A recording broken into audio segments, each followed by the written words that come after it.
අයිබෝල් ළමයි. එතකොට අද දවසේදී අපි පටන් ගන්නවා නිව්ටන්ගේ තුන්වන නියමය සහ ඝර්ෂණය කියන පාඩම. පාඩම පටන් ගන්න කලින් පොඩි දැනුවත් කිරීම කිහිපයක් කරන්න තියෙනවා. පළවෙනි දේ තමයි මම දිගටම පන්තිය මේ විදිහටම YouTube එකේ ඔස්සේම කරගෙන යනවා. හැබැයි සෑම සති දෙකකට සැරයක්ම Zoom meeting එකක් ගන්නවා. එතකොට එදාට අපි පාඩමේ අමාරු කොටස් නොතේරෙන දේවල් සාකච්ඡා කරමු. එතකොට මේ සතිය අපි Zoom meeting එක ගන්න මේ ඉරිදා. මේ එන ඉරිදා 27 හෝ 28 වෙනි දවස මට හරියට මතක නැහැ. Zoom meeting එක මම link එක එවන්නම්. හරිද? එතකොට ළමයි ඔයාලා වීඩියෝ එක සම්පූර්ණයෙන් බලන්න. මම වීඩියෝ එක මැද පොඩි ප්‍රශ්න දෙනවා කරලා එවන්න කියලා ළමයි කීප දෙනා එවලා තියෙනවා. ඒ කියන්නේ මුළු වීඩියෝ එකම බලන්නේ ළමයි කීප දෙනයි. පැහැදිලිද? හොඳයි. ඉතින් අනිවාර්යයෙන්ම සම්පූර්ණ වීඩියෝ එකම බලන්න. හරි? ඊළඟට මම ඔයාලට ලබා දුන්න නිබන්ධනයක්. මේ නිබන්ධනයේ පාඩම් 3ක් තියෙනවා. චලිතය පිළිබඳ නිව්ටන් නියම, චලිතය පිළිබඳ නිව්ටන් නියමත්, ඝර්ෂණයත්, බල සමතුලිතතාවත් කියන පාඩම් 3ටම අදාළ නිබන්ධනය දීලා තියෙනවා. එතකොට මේ අද අපි ඉන්නේ 23 වන අඟහරුවාදා. එතකොට අද දවසේදී අපි චලිතය පිළිබඳ නිව්ටන් නියම කියන සම්පූර්ණ පාඩම ඉවර කරලා ඝර්ෂණය කියන පාඩම පොඩ්ඩක් පටන් ගමු. එතකොට මේ සතියේ සෙනසුරාදාට මම පටන් ගන්නවා ඝර්ෂණය කියන පාඩම. පැහැදිලිද? එතකොට ඔයාලා මේ පාඩමට අදාළ සියලුම ටියුට් එකේ ප්‍රශ්න ටික ඉවර කරන්න. මොකද මම ඝර්ෂණ ඉවර වෙලා ටියුට් එකත් සාකච්ඡා කරනවා. පැහැදිලිද? එතකොට මේ ටියුට් එකේ පසුගිය විභාග ප්‍රශ්න, ඕලෙවල් වලට ආපු ඒවා සියලුම ප්‍රශ්න ටික දාලා තියෙන්නේ. එතකොට මේ ටියුට් එක සම්පූර්ණයෙන් සාකච්ඡා කරාම මේ පාඩම අපිට 100% හොඳට තේරුම් ගන්න පුළුවන්. පැහැදිලිද? කොහොම වුණත් ලබන මාසේ පළවෙනි සතිය වෙනකොට අපි මේ පාඩම් තුනම ඉවර කරලා අලුත් පාඩමකට යනවා. ඒකින්ද දැන් අපි ටිකක් මහන්සිලා වැඩ කරමු. දැන් ඔයාලා ඔන්ලයින් ක්‍රමයටත් හොඳට හුරු වෙලා ඉන්නේ. වීඩියෝ එක බලන්න එක දිගට බලනකොට අමාරු වෙනනම් ටිකක් වීඩියෝ එක බලලා නවත්තලා නේ චුට්ටක් කළා ඉඳලා බලන්න. නොතේරෙනවා නම් ආපහු පිටිපස්සට ඇදලා බලන්න. එහෙම බැලුවා කියලා අලුතින් data යන්නේ නැහැ. හැබැයි ඔයාලා වීඩියෝ එක නවත්තලා ඕෆ් කරලා වෙන දවසක දැම්මොත් නම් data යනවා. එහෙම නැත්නම් data යන්නේ නැහැ. අනිත් දේ තමයි පුතේ මම දැනට ටියුට් එකේ ෂෝට් නෝට් එක කම්ප්ලීට් කරන්නේ නැහැ. ඔයාලා පොතේ නෝට් එක ලියාගන්න. පස්සේ ෂෝට් නෝට් එක හදාගන්න ටියුට් එක බලලා. හරි? ලියාගන්න අද මාතෘකාව නිව්ටන්ගේ තුන්වන නියමය. නිව්ටන්ගේ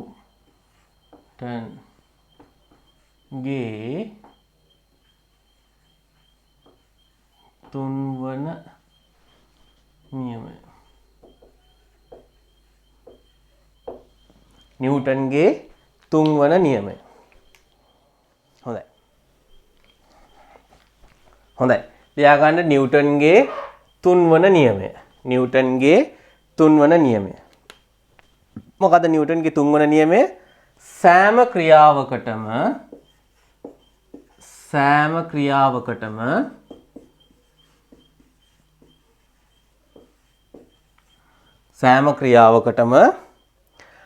විශාලත්වයෙන් සමාන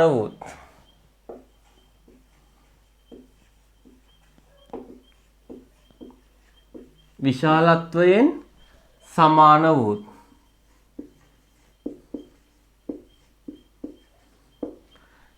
දිශාවෙන් ප්‍රතිවිරුද්ධ වූත්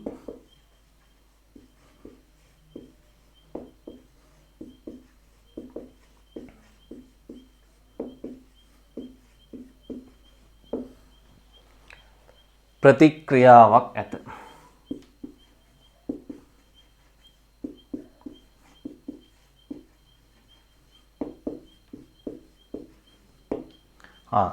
මේක තමයි නම් නිව්ටන්ගේ තුන්වන නියමය. මොකද නිව්ටන්ගේ පළවෙනි නියමය? මතකද?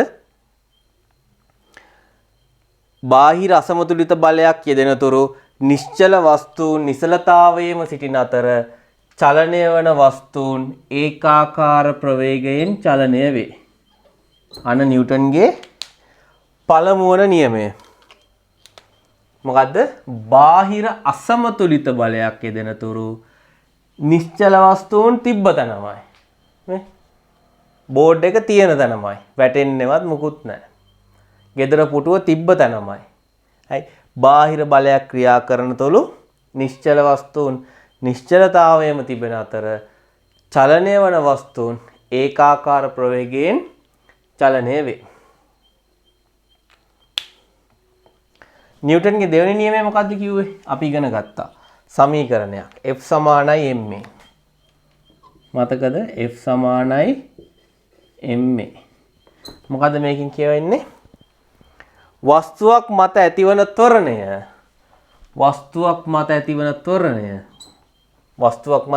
ත්වරණය එයට යොදනු ලබන බලයට අනුලෝමව සමානුපාතික වන අතර ස්කන්ධයට ප්‍රතිලෝමව සමානුපාතික වේ. අපි ඊසති කතා කරා.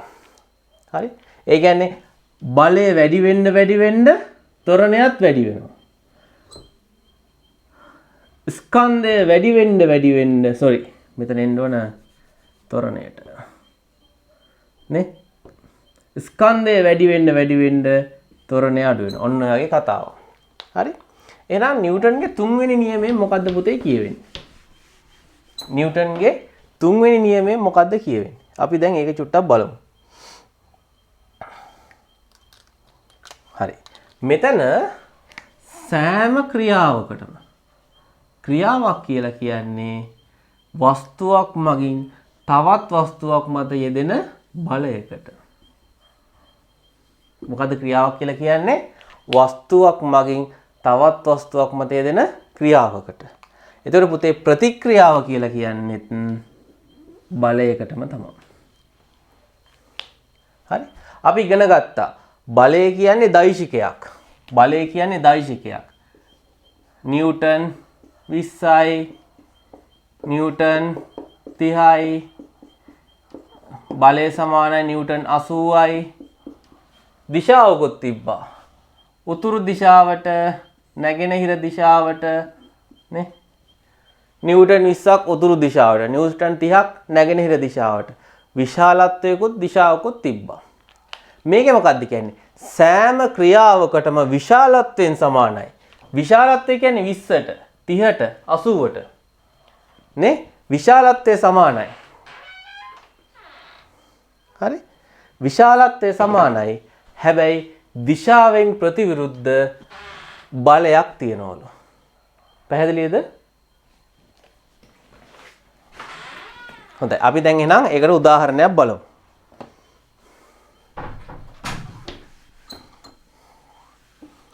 දැන් මම මෙහෙම අත තියලා මේ බිත්තිය උප්පරිම බලයක් යොදලා තල්ලු කරනවා. මෙන්න ගෙදර මගේ බිත්තිය නේද? මම මොකද කරන්නේ? බලයක් යොදලා බිත්තිය තල්ලු කරා. එහෙනම් මම බලයක් යදුවා. මම ඒක රතු පාටින් අඳින්නම්. නෑ මම ඒක කළු පාටින් අඳින්නම්. මම බලයක් යදුවා බිත්තියට. මගේ අත තියලා නේ අත තියලා බිත්තියට බලයක්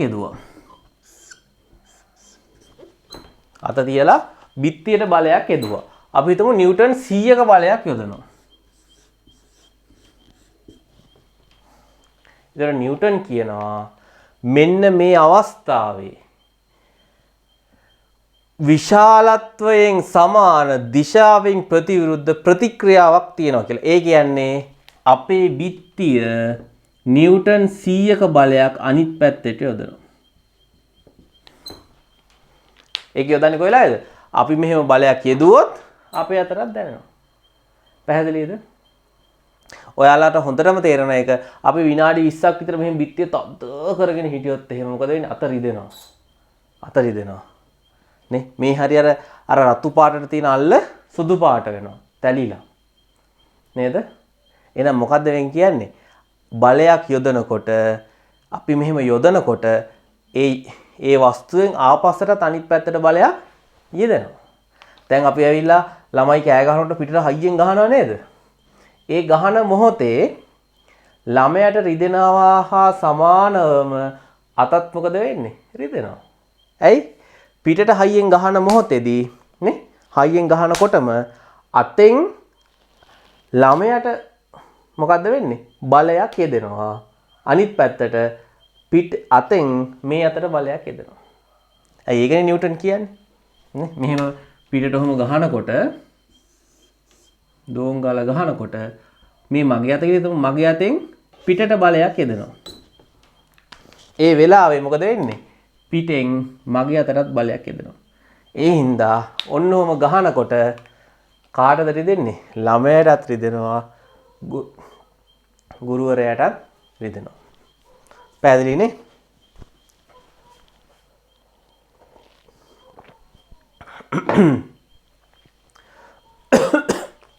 හැබැයි විශේෂත්වය මොකද්ද? විශාලත්වයෙන් සමානයි. මම නිව්ටන් 100ක් යදුවා නම් මට හම්බෙන්නේ නිව්ටන් 100ක්. මම නිව්ටන් 200ක් යදුවා නම් මේ පැත්තට හම්බෙන්නේ නිව්ටන් 200ක්. හැබැයි දිශාවෙන් ප්‍රතිවිරුද්ධයි. හරි? මේක ලියාගත්තා නම් අපි උදාහරණයක් බලමු.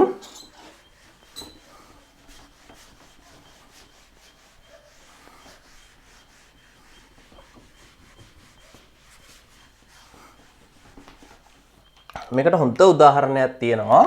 මෙන්න මේක.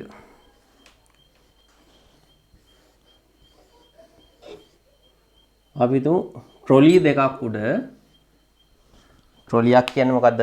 අර රෝද තියෙන ට්‍රොලි දෙකක් උඩ ළමයි දෙන්නෙක් ඉන්නවා හිටගෙන. වාඩි වෙලා ඉන්නවා කියලා තුමු. යට කොටස පේන්නේ. හරි? නිල් පාට ළමයයි රතු පාට ළමයි.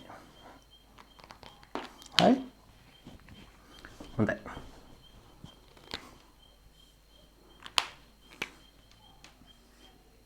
දැන් අපි මෙහෙම අත් දෙක තියාගෙන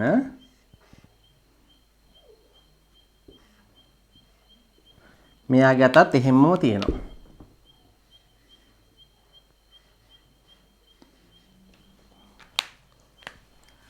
දැන් මේ මොහොතේ මේ ට්‍රොලි දෙකටම හොඳට තල්ලු වෙන්න පුළුවන්. හොඳට තල්ලු වෙන්න පුළුවන්. අපි හිතමු A වල ඉන්නවා එක ළමයෙක්. කවුද? මේ A ට්‍රොලි ඉන්න ළමයා, මේ B ට්‍රොලි ඉන්න ළමයා. බැරි වෙලාවත් පුතේ A ට්‍රොලි ඉන්න ළමයා B ව තල්ලු කරොත් පැහැදිලිද? A ට්‍රොලි ඉන්න ළමයා B ව තල්ලු කරොත් ක්‍රියාවක් යෙදුවොත් මේ පැත්තට ඒ මොහොතේම සමාන වූ ප්‍රතිවිරුද්ධ වූ බලයක් ක්‍රියාත්මක වෙනවා මේ පැත්තට. මෙයා තල්ලු කරත් නැතත් එහා පැත්තේ එක්කෙනා මුකුත් කරන්නේ නැහැ. ඔහොමම ඉන්නවා. මෙයා මොකද කරන්නේ? ඔහොම තල්ලු කරනවා. තල්ලු කරගමන් මෙයාට එන බලයට සමාන බලයක් මෙයාටත් එන. මොකද වෙන්නේ? මොකද වෙන්නේ? කවුද යන්නේ එතකොට? Aද යන්නේ Bද යන්නේ? දෙන්නම යනවා. දෙන්නම මොකද වෙන්නේ? දෙන්නම දෙපැත්තට යනවා.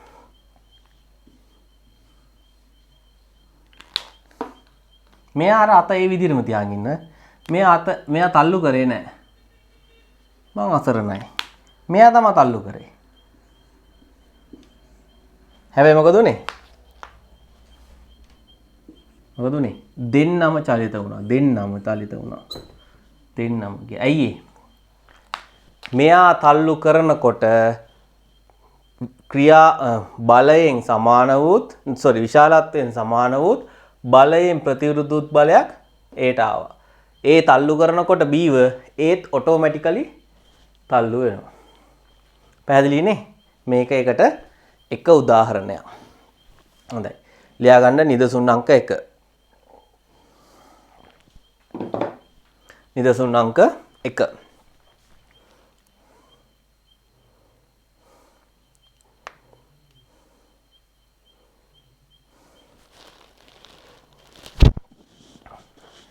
රූපයේ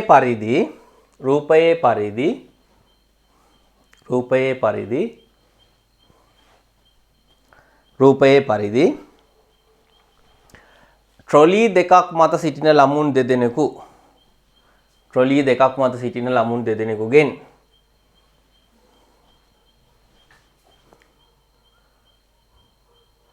ඒ ට්‍රොලියේ සිටින ළමයා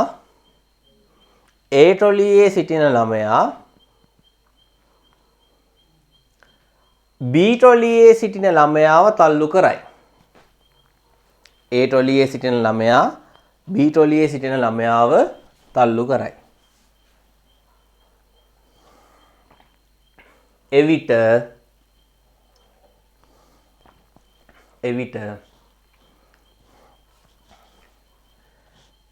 B මත බලයක් ක්‍රියාත්මක වන අතර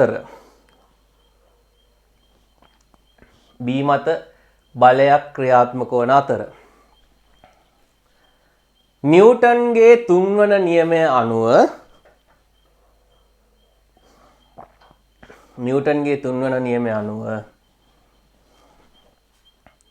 විශාලත්වයෙන් සමාන වූත් බලයෙන් ප්‍රතිවිරුද්ධ වූත් විශාලත්වයෙන් සමාන වූත් දිශාවෙන් ප්‍රතිවිරුද්ධ වූත්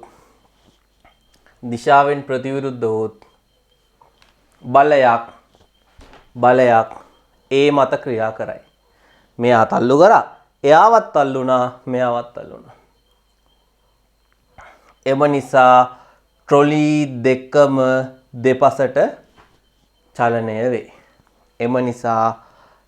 දෙකම දෙපසට චලනය වේ.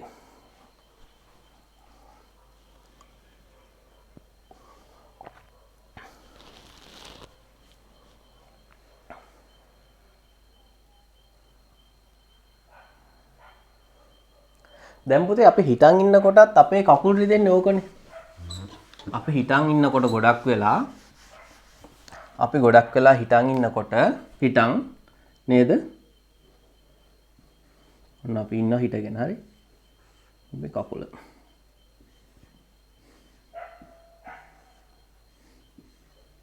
අපි හිටන් ඉන්නකොට මොකද වෙන්නේ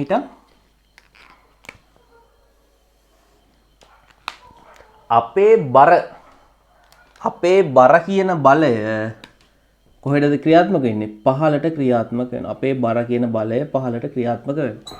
අපි පොළව තද කරනවා. නේ? අපි පොළව තද කරන නිසා තමයි මඩක හිම යනකොට අපි එරෙන්නේ. මඩ නැත්තම් එරෙන්නේ නැහනේ. අපි පොළව හැම වෙලේම තද කරගෙන ඉන්නේ. අපි මෙහෙම තද කරගෙන ඉන්නකොට පොළව මොකද කරන්නේ? ඉහළට අපිව තද කරනවා. නේ? ඒ නිසා තමයි මෙන්න මේ ඉහළට එන බලය නිසා තමයි අපේ කකුල් එහෙම රිදෙන්නේ. ඒක හරියට මෙන්න මේ වගේ. අපි ඇඳේ නිදාගෙන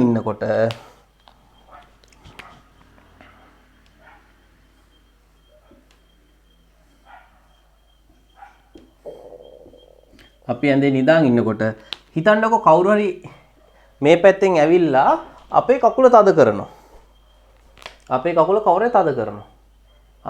බලයක් නේද යොදන්නේ? අපේ කකුල තද කරනවා. බලයක් යොදනවා. ඉතින් එතකොට කකුල රිදෙනවනේ. කකුල රිදුනේ බලයක් යොදන නිසානේ. දැන් නිදාගෙන ඉන්නකොට කකුල් දෙක රිදෙනවද? රිදෙන්නේ නැහැ. හැබැයි කවුරු වෙලා තද කරනවා කකුල. රිදෙනවා. රිදෙන්නේ බලයක් යොදන නිසා. අපි හිටන් ඉන්නකොටත් රිදෙන්නේ අපේ කකුල් දෙකට බලයක් යෙදෙන නිසා. කවුද ඒ බලය යොදන්නේ? පොළොව. පොළොවෙන් බලයක් තමයි යෙදෙන්නේ. පැහැදිලිනේ? පැහැදිලිද ළමයි? හොඳයි. very good. දෙවන උදාහරණය. අපි බැලුන් එකක් අරගෙන පුම්බ ඉන්නකොට ලිස්සුනොත් මොකද වෙන්නේ ඔක? අර නිකන් පිස්සුවෙන් වගේ ඔහොම හැම තැනම යනවා. නේ? බැලුන් එක පුම්බ ඉන්නකොට මේ හරිය විතර පිම්බෙනකොට ටුක් ගාලා එළියට පයින්නවා. මොකද එන්නේ ඕක නිකන් පිස්සුවෙන් වගේ කාමරේ පුරා ගිහිල්ලා මේසයට එහෙම තැනම යනවා. ඇයි එහෙම ගියේ ඒක? එහෙම යන්න හේතුව මොකක්ද?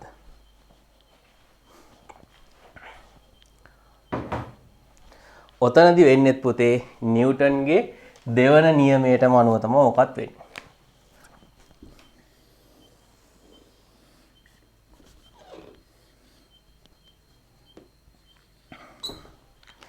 මෙහෙම පුම්බපු බැලුනේ ඇතුලේ තියෙන වායු පීඩනය වැඩි.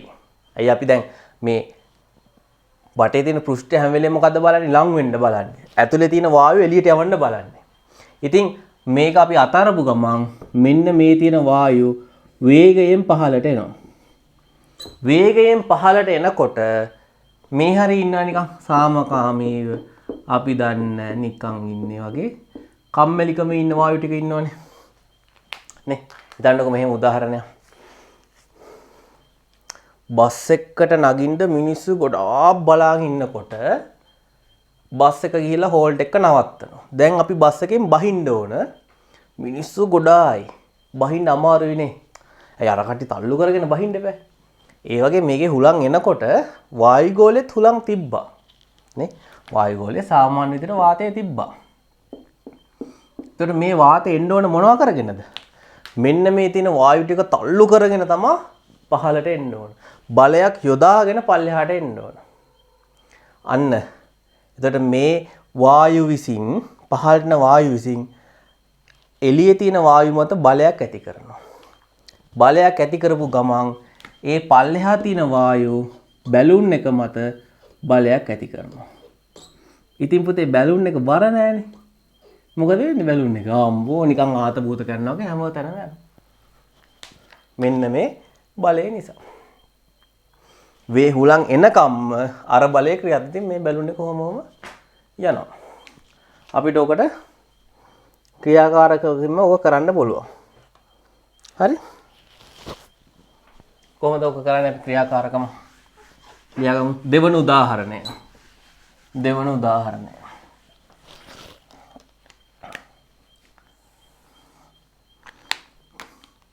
බැලූනයක් පුම්බා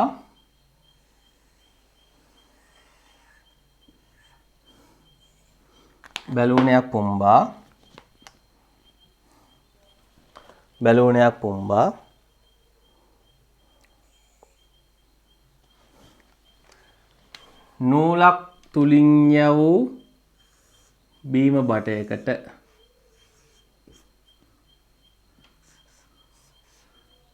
සෙලොටේප් කෑල්ලක්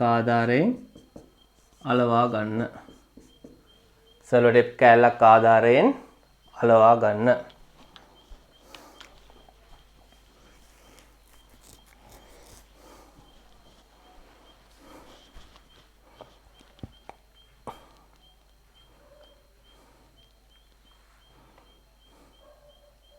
ඉන්පසු කම්බිය තිරස්වනසේ දෙපසින් රඳවා ගන්න. ඒ කියන්නේ මොකක් හරි එක්කන මේක ගැට ගන්නවා.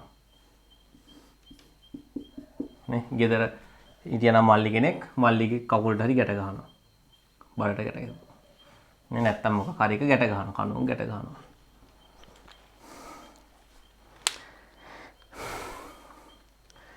ඉන්පසු බැලූනයේ කට බුරුල්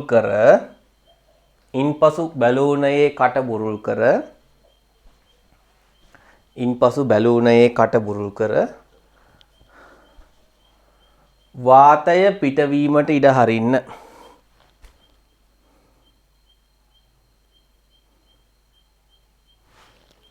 දැන් මොකද වෙන්නේ? මේකේ වාතය පිට වෙන්නේ පුතේ මේ පැත්තට. බැලුන් එක ගමන් කරන්නේ කොයි පැත්තටද? මේ පැත්තට. එතකොට පුතේ නිශ්චලතාවයේ තිබ්බ බැලුන් එක ගමන් කරන්න නම් මොකක්ද දෙදින්න ඕන? බලයක් ක්‍රියාත්මක වෙන්න ඕන. නිකන් නිශ්චලතාවයේ තියෙන වස්තුවක් නිකන් චලනය යනවද? නිකන් හොල්මන් ආව එහෙම වෙන්නේ නැහනේ. බලයක් යෙදෙන්නම ඕන. නිශ්චලතාවයේ තිබ්බ බැලුන් එක චලනය වුණා. ඒ කියන්නේ මොකද්ද යෙදුනේ? බලයක්. කවුද බලය යෙදුවේ? වේගයෙන් වාතය පිට වෙනකොට නේද? බලයක් ක්‍රියාත්මක වුණා එළියට. එතකොට එළියේ තියෙන වාතය විසින් මේ බැලුන් එකට බලයක් යෙදුවා. පැහැදිලිනේ? ලියාගන්න. වාතය පිටවන දිශාවට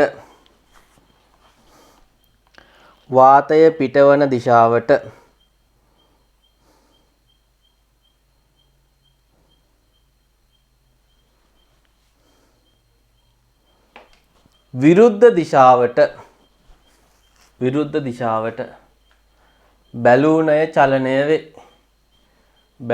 චලනය වේ.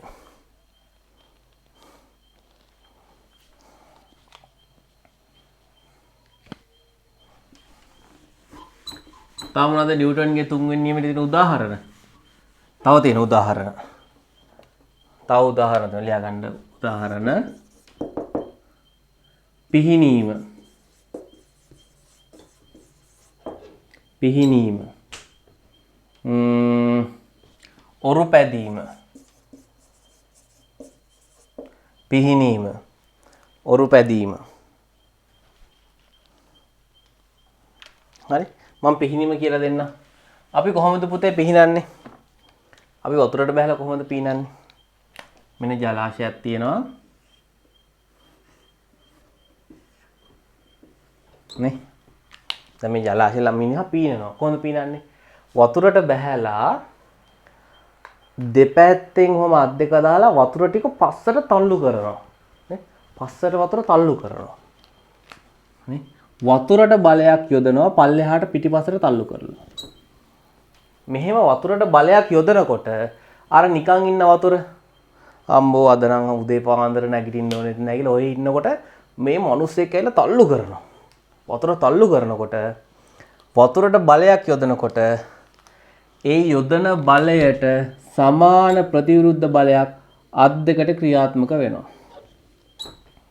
දැන් හරියට මේ වගේ. මේක අමතක කරන්න.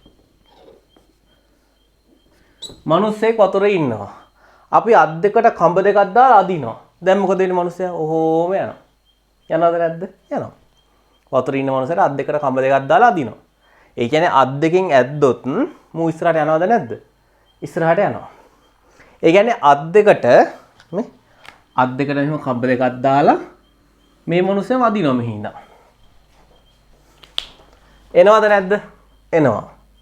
ඒ කියන්නේ අත් දෙකට බලයක් ආවා නම් මේ මිනිස්සයා මෙහෙට එනවා. ඒ කියන්නේ කඹයක් දාන්න නැතුව ඇද්දත් එන්න ඕන. අපිට වෙන බලයක් ඕන නම් දෙන්න පුළුවන් කොහොමද? එයා වතුරේ පීනනකොට එයා වතුර පිටිපස්සට තල්ලු කරනවා. වතුර පිටිපස්සට තල්ලු කරනකොට ජලය විසින් මොකද කරන්නේ? අත් දෙක ඉස්සරහට තල්ලු කරනවා. මෙන්න ඒ බලය. මිනිසට රතු පාටින් බල දෙකක් ආවා. ඌ ඉස්සරහට යනවා. පැහැදිලිද? තේරුණානේ?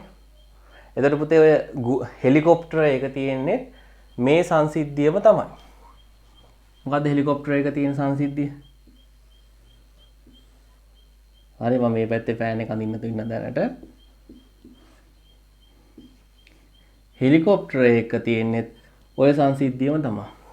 හෙලිකොප්ටර් එක තට්ට චුට්ටක් ආනතයි. ඒ කොහොම කැරකෙනකොට එයා මොකද කරන්නේ? උඩ තියෙන වාතය වේගයෙන් පහළට තල්ලු කරනවා. දැන් අපි ඔය තල්ලු කරන කතාව අතාරිමු. ඔන්න හෙලිකොප්ටරයක් ඉන්නවා. මෙයා උස්සන්න ඕන. මොකද කරන්නේ? අපිට පුළුවන් නේද ලණු දෙකක් දාලා අදින්න? ලණු දෙකක් දාලා ඇද්දොත් හෙලිකොප්ටරය ඉස්සෙනව නේද? තටු දෙකට ලණු දෙකක් දාලා උස්සනවා. හෙලිකොප්ටරය ඉස්සෙනවා. එහෙනම් තටු දෙකට බලයක් දුන්නොත් මේක ඉස්සෙනවද නැද්ද? ඉස්සෙනවා. හරි?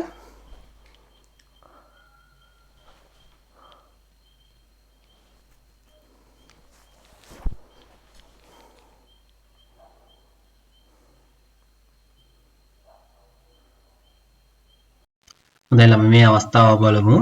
මෙතනදී බලන්න මේ ළමයා කකුල් දෙකෙන් පිටිපස්සට බිත්තිය තල්ලු කරනකොට බිත්තියට බලයක් යනවා. බිත්තිය කැල්ලලා තිබ්බනම් බිත්තිය කැලවිලා යනවා. බිත්තිය කැල්ලලා නැති නිසා බිත්තිය තල්ලු කරන වෙලාවේ බිත්තියෙන් කකුල් දෙකට යන අනිත් පැත්තට යන ප්‍රතිවිරුද්ධ බලය නිසා ළමයා මොකද වෙන්නේ? ඉස්සරහට යනවා. ඒතර පීඩනවල අපි දන්නවා අපි අර ඉවුරට කකුල තියලා තල්ලු කරනකොට අපි ඉස්සරහට යන්නේ මෙන්න මේ හේතුව නිසා.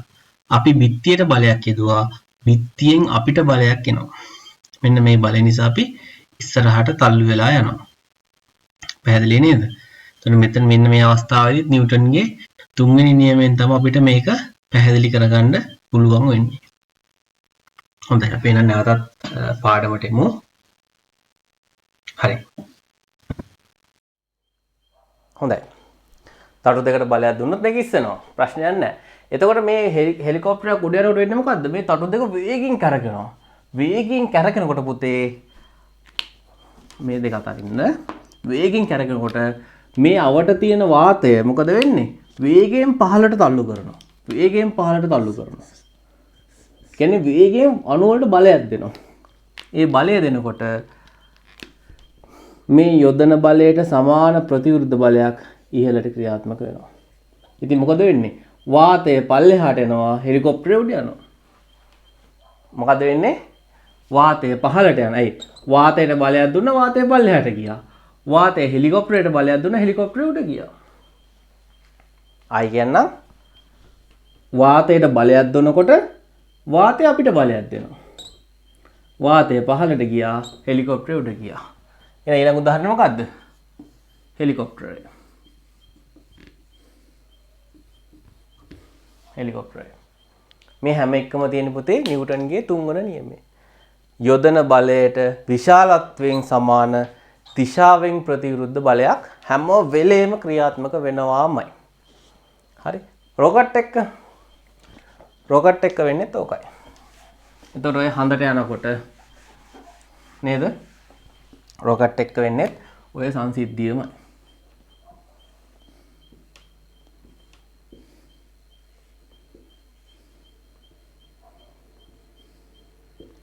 රොකට් එක පුතේ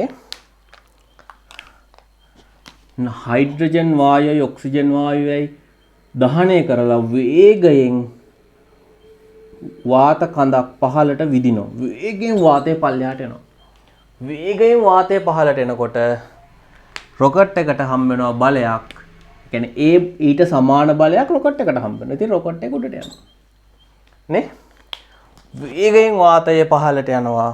වේගයෙන් රොකට් එක උඩට යනවා. ඇයි මේක අධික වේගයෙන් වාතය පල්ලෙහාට යනවා. අධික වේගයෙන් වාතය පල්ලෙහාට යනකොට ඒ යන වේගයට යන හම්බෙන බලයට සමාන බලයක් රොකට් එකටත් හම්බ වෙනවා. දැන් මේක අහන් හිටියාම අපේ සමහර අතිශයින් බුද්ධිමත් ළමයි හිතනවා මෙන්න මෙහෙම වැඩක්. අඩේ අප්පා කාර් එක ඉස්සරහට යන්නේත් ඕක තමයි. ඇයි? කාර් එකේ දුම් බටෙන් දුම එනවා මෙහෙට අප්පට සිටි කාර් එක යනවා ඉස්සරහට. එහෙම මගුලක් මෙතන වෙන්නේ නැහැ. ඊට පස්සේ හිතනවා සර් එතකොට පොඩි ප්‍රශ්නයක් තියෙනවා. මොකද ප්‍රශ්නේ? ට්‍රැක්ටරේ දුම් බටේ උඩට මේ ගුණේ කොහොමද? හිතනවද නැද්ද? හිතනවා. මේකේ මේ දුම් ටිකක් පිට වෙන්නේ එන්ජින් එක ඇතුලේ හැදෙන දුම් ටික එළියට දැම්මා මිසක් මේ දුම යන වේගයෙන් වාහනේ ගියා නෙමෙයි. එන්ජින් එක ඇතුලේ හැදෙන දුම ටික එළියට ගියා මිසක් නේද? ඒ දුම් ටික වල ගියා නෙමෙයි. එහෙම වාහනේ යන්න ගියොත් එහෙම මේ හරිය අපිට ඉන්න වෙන්නේ. ඇයි? ඇයි ඉතින් පුතේ වාහනයක් තල්ලු කරන්න නම් මේ කාර් එක තියෙන්න ඕන හෙන විශාල බටයක් අධික වේගයෙන් වාතය පිට කරනවා. ඇයි ඉතින් මේක තල්ලු කරන්න බෑ මේ මගුල. ඒතර මේ හරියට හිටියොත් එහෙම ළමයෙක් එහෙම මොකද වෙන්නේ? ළමයා මෙතන උගේ ඇඳුම් මේ හරිය තමයි තියෙන්නේ. ඇඳුම් ටික නැහැ. ඇයි ඒ තරම් වේගයෙන් වාතය එනවා. එහෙම වෙන්නේ නැහැ. දුම් බටෙන් වෙන්නේ නිකන් එන්ජින් එක ඇතුලේ හැදෙන දුම් ටික එළියට දාන එක විතරයි. හැබැයි රොකට් එක එහෙම නෙමෙයි. රොකට් එක අධික වේගයෙන් වාතය පිට කරනවා. ඒ නිසා ඇති වෙන එතකොට පහළට ලොකු බලයක් ඇති වෙනවා. එතකොට වායු අංශු විසින් රොකට් එකට බලයක් ලබා දෙනවා. මෙන්න මේක තමයි නිව්ටන්ගේ තුන්වෙනි නියමයෙන් කියන්නේ. අපි මේකේ තව ප්‍රශ්න ටිකක් හොඳ ප්‍රශ්න ටිකක් ටියුට් එකේ තියෙනවා. අපි ඒ ටික සාකච්ඡා කරමු. එතකොට ඔය නිව්ටන්ගේ පළවෙනි දෙවෙනි සහ තුන්වෙනි නියම වලට හොඳට පැහැදිලි වෙයි. හරි? හොඳයි. හොඳයි. එහෙනම් ලියා ගන්න අද දවසේ අලුත් මාතෘකාව ගම්‍යතාව. ගම්‍යතාව. ගම්‍යතාව.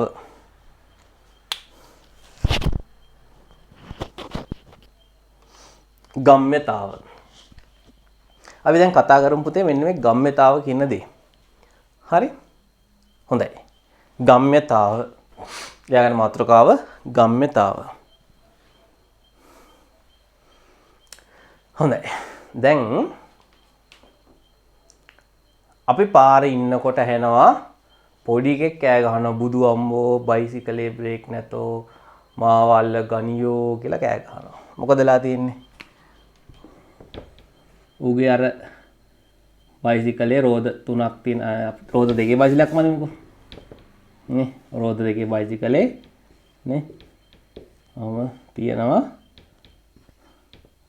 මේකව කෑ ගහගෙන යනවා බීර ගනියෝ බ්‍රේක් නැතෝ කියලා කෑ ගහනවා. මොකද කරන්නේ? අපි පාරට පැනලා ටක් ගාලා ওই බයිසිකල අල්ල ගන්න බලනවා. නවත්ත ගන්න පුළුවන් වේද?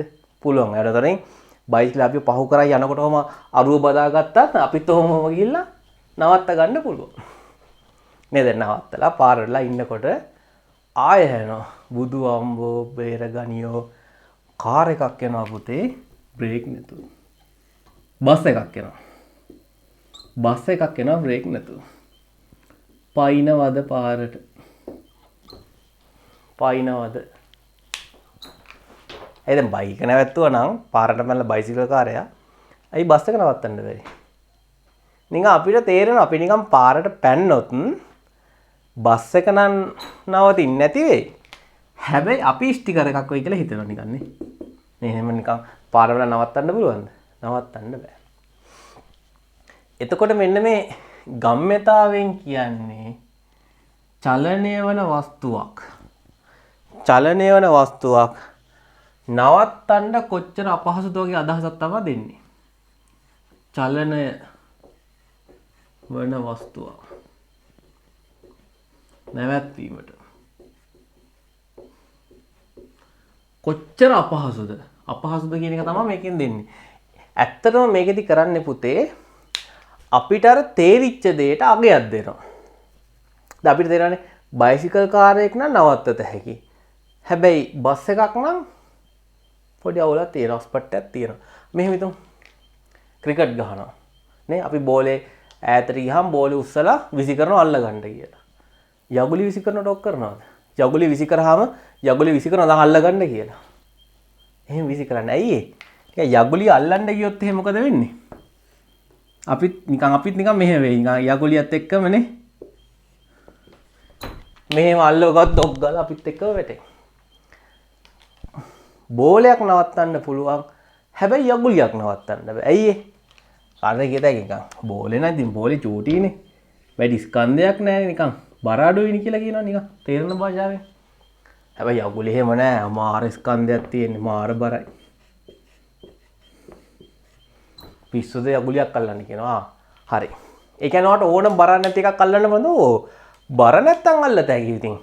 ටෙනිස් බෝලයක්, ලෙදර් බෝලයක්, රබර් බෝලයක් නේ බර නැත්තම් ඕන එකක් අල්ලත හැකි. පොඩි පොලොස් ගෙඩියක් කඩනකොට නේ. එහෙම නැත්තම් අඹ කඩනකොට පොඩි දෙයක් බර නැත්තම් අල්ලත හැකිනේ. බර වුණොත් තමයි බැරි. බර නැත්තම් ඕන එකක් අල්ලත හැකි.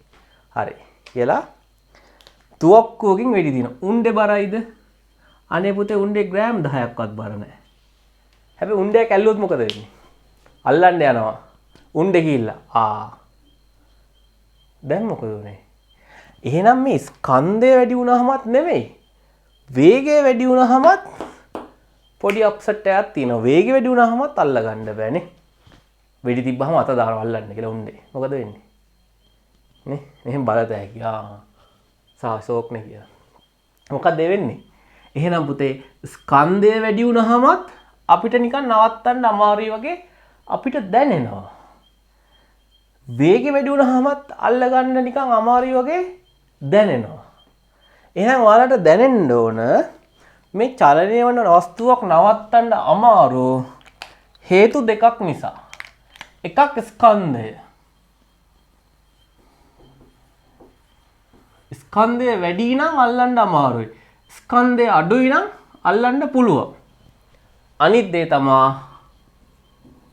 ප්‍රවේගය. ප්‍රවේගය. වේගය වැඩි නම් අල්ලන්න අමාරුයි. වේගය අඩුයි නම් අල්ලන්න පුළුවන්. පුෂ් බයිසිකල් කාර්යය වුණත් බ්‍රේක් නැතුව හරි කමන්නේ නැහැ. හිමීට ආවොත් තමයි පනින්නේ. ඌත් පැයට හෙන්න ස්පීඩ් ආවත් පනිනවද නැහැ. එහෙනම් අපිට තේරෙන්න ඕන වස්තුවක් නවත්තන්න අමාරු ස්කන්ධය වැඩි වුණාමයි ප්‍රවේගය වැඩි වුණාමයි. එහෙනම්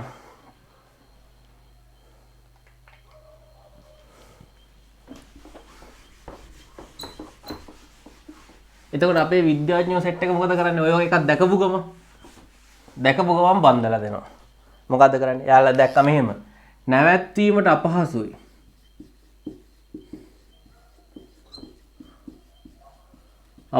පහසු කියන එකට නිකන් අපිට නමක් දුන්නා ගම්ම්‍යතාව කියලා. ගම්ම්‍යතාව. එයාලා දැක්කා ස්කන්ධය වැඩි වෙනකොට නවත්තන්න අපහසුයි. ස්කන්ධය අඩු වෙනකොට නවත්තන්න පහසුයි. එහෙනම් ගම්ම්‍යතාව ඔන්න ඔහම ලියන්න පුළුවන්. තව එකක් ගම්ම්‍යතාව අනුලෝම සමානුපාතිකයි වේගෙට. වේගය වැඩි වෙනකොටත් ගම්ම්‍යතාව වැඩි. නවත්තන්න අමාරුයි. වේගය අඩු වුණාම ගම්ම්‍යතාව අඩුයි. නවත්තන්න පහසුයි. එහෙනම් මොකද කරේ? මුන් දෙන්න බැඳුවා. කොහොමද බැඳුවේ? සමීකරණයක් හදාගත්ත ගම්ම්‍යතාව සමානයි ස්කන්ධය වතාවක් ප්‍රවේගය කියලා.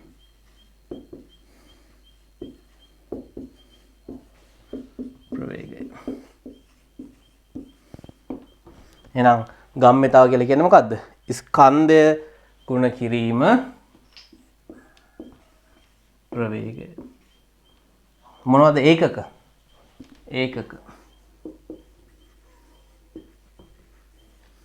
ස්කන්ධය මයින් SI ඒකකයේ පුතේ කිලෝග්‍රෑම්.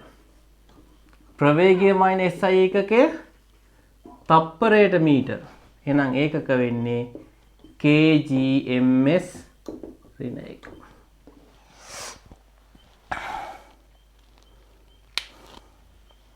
හරි? හොඳයි. අපි ලියාගෙන ඉවරලා ඉතින් ටික පැහැදිලි කරගමු. ලියාගන්න.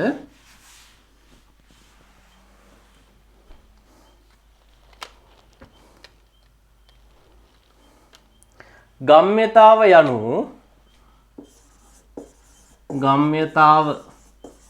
යනු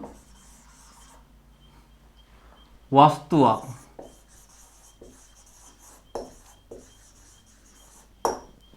නැවැත්වීමට කොපමණ අපහසුද?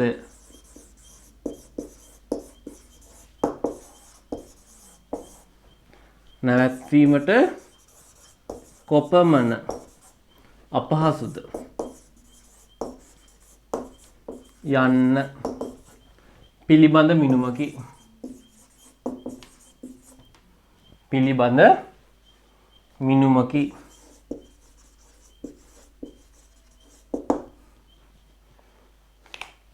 ඊට පස්සේ ලියාගන්න ගම්ම්‍යතාව සමානයි ස්කන්ධය වතාවක් ප්‍රවේගය. මාර වැදගත් එනම වැදගත් කොටු කරලා ලියාගන්න නැත්නම් පැනලා යන්න ඉඩ තියෙනවා.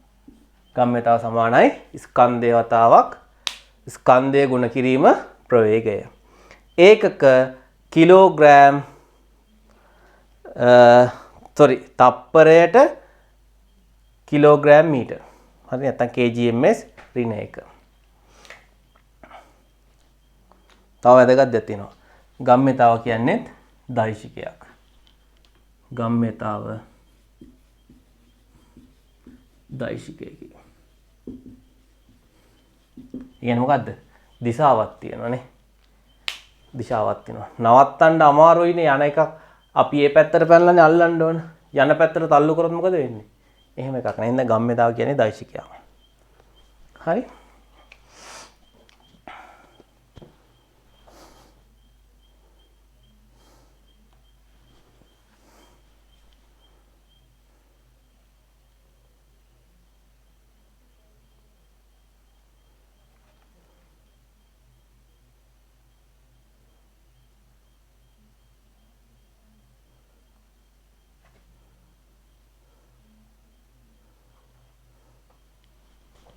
හොඳයි. ගම්ම්‍යතාව යන වස්තුවක් නැවැත්වීමට කොපමණ අපහසුද පිළිබඳ මිනුමකි. හොඳයි. very good. අපි එහෙනම් මම පොඩි උදාහරණයක් පෙන්නන්නම්. ඒතර ඔයාලට පැහැදිලි වෙයි මේක. පොඩි උදාහරණයක් අපි කල්ලෙමු. හොඳයි. දැන් බලන්න පුතේ මෙන්න මේ උදාහරණය.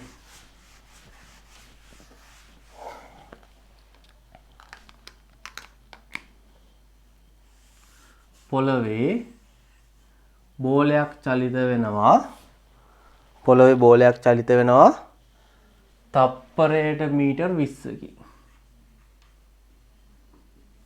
ස්කන්ධය 4 කිලෝග්‍රෑම්. පැහැදිලිද? එහෙනම් මෙයාගේ ගම්ම්‍යතාව සමානයි ස්කන්ධය ගුණ කිරීම ප්‍රවේගය. ස්කන්ධය කීයද? කිලෝග්‍රෑම් 4යි. ප්‍රවේගය කීයද? 20යි ms ඍණ 1. 4 වරක් 20 80යි kg ms ඍණ 1. තව උදාහරණයක් ගමු.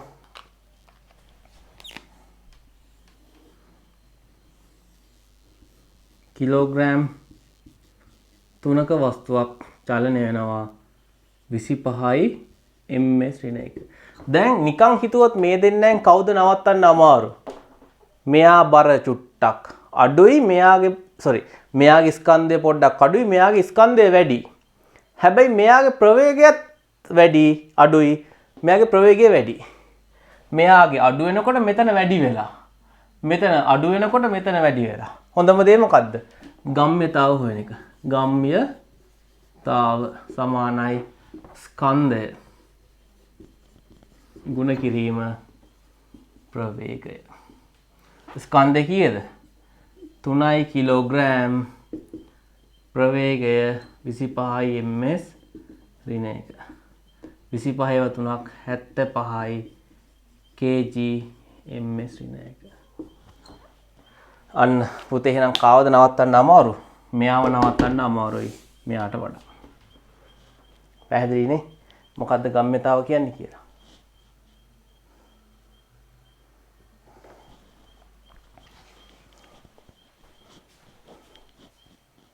උදාහරණ දෙක හදා ගන්න බලන්න.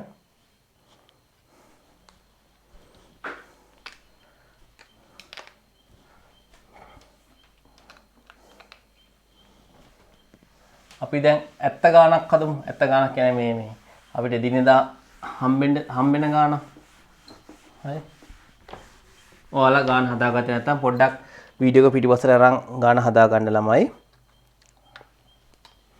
සාමාන්‍යයෙන් පාර යන කාර් එකක් කිලෝග්‍රෑම් 1500ක විතර ස්කන්ධයක් තියෙනවා.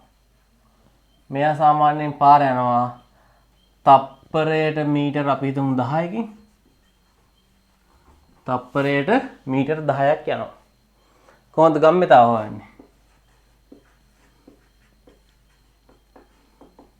ස්කන්ධය ගුණ කිරීම ප්‍රවේගය. ස්කන්ධය කොච්චරද? 1500යි ප්‍රවේගය 10යි ms ඍණ 1. කීයද උත්තරේ? 15000යි kg ms ඍණ 1.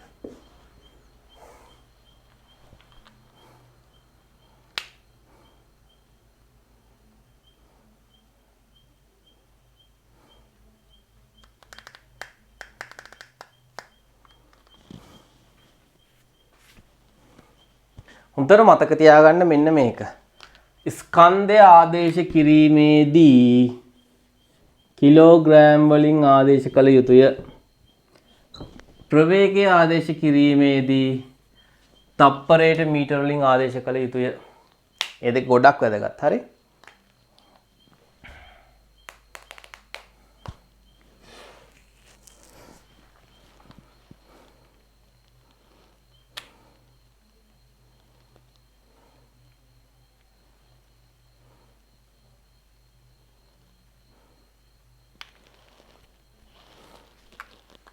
හොඳයි.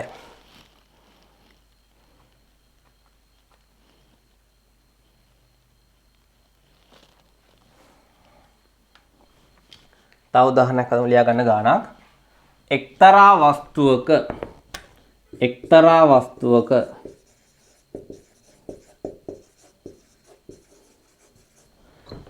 වස්තුවක ස්කන්ධය ග්‍රෑම් 500කි. ස්කන්ධය ග්‍රෑම් 500කි.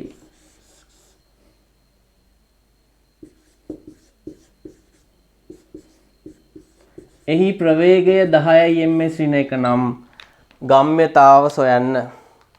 එහි ප්‍රවේගය 10යි ms ඍණ එක නම් ගම්ම්‍යතාව සොයන්න. හොඳයි. ලියමු බලන්න. ගම්ම්‍යතාව සමානයි ස්කන්ධය ගුණ කිරීම ප්‍රවේගය. ස්කන්ධය පුතේ ග්‍රෑම් 500යි. ග්‍රෑම් 500යි. ග්‍රෑම් වලින් තියන්න බෑනේ. කිලෝග්‍රෑම් කරන්න ඕනේනේ. ප්‍රවේගය 10යි ms ඍණ එක.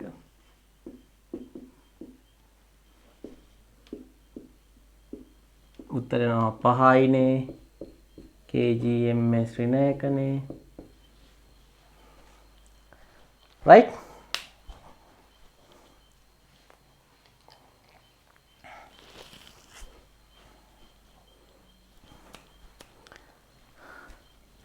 හොඳයි. එතකොට අපි තව ගම්ම්‍යතාව ගණන් ටිකක් හදමු ටියුට් එකේ. මම හිතනවා ඔයාලට මේ ගම්ම්‍යතාව කියන සංසිද්ධිය පැහැදිලි කියලා. ගම්ම්‍යතාව කියලා කියන්නේ ස්කන්ධය වතාවක් ප්‍රවේගය. ස්කන්ධය වැඩි වෙනකොටත් නවත්තන්න අමාරුයි. ප්‍රවේගය වැඩි වෙනකොටත් නවත්තන්න අමාරුයි.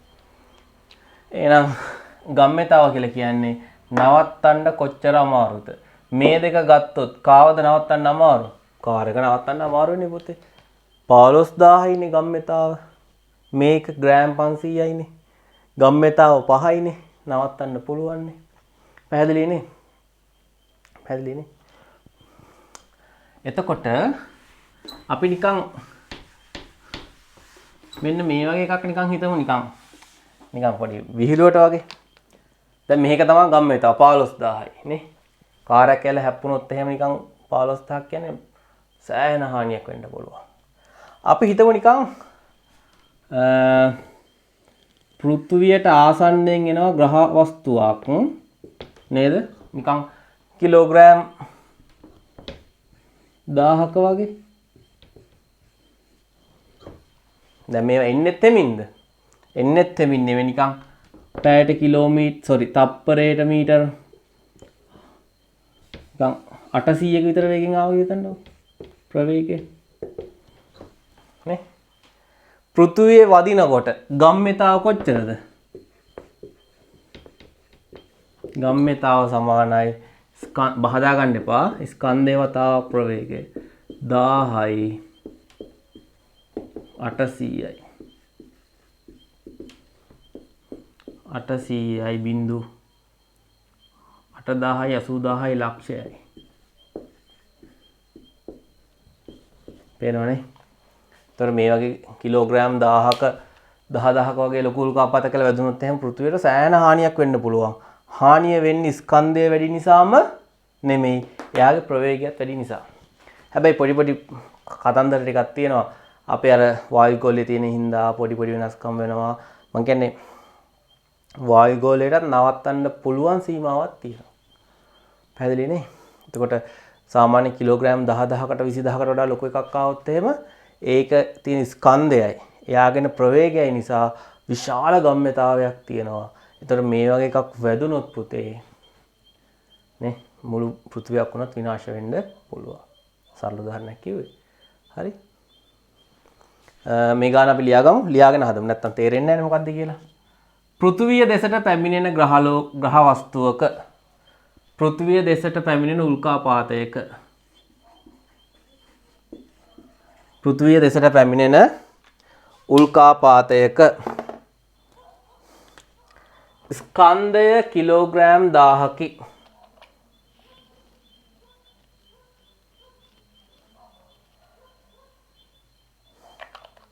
ස්කන්ධය කිලෝග්‍රෑම් 1000කි. ප්‍රවේගය තප්පරයට මීටර් 800කි. ප්‍රවේගය තප්පරයට මීටර් 800කි. එනම් එහි ගම්ම්‍යතාව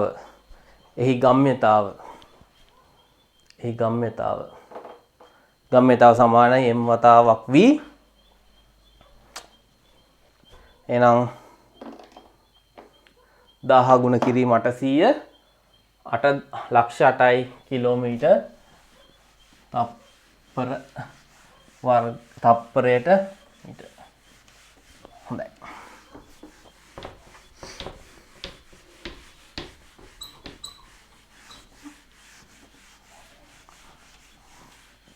දැන් අපි චූටි අලුත් පොඩි කොටසක් කරලා ඉවර වෙලා යන් ඊළඟ පාඩමට. හරි.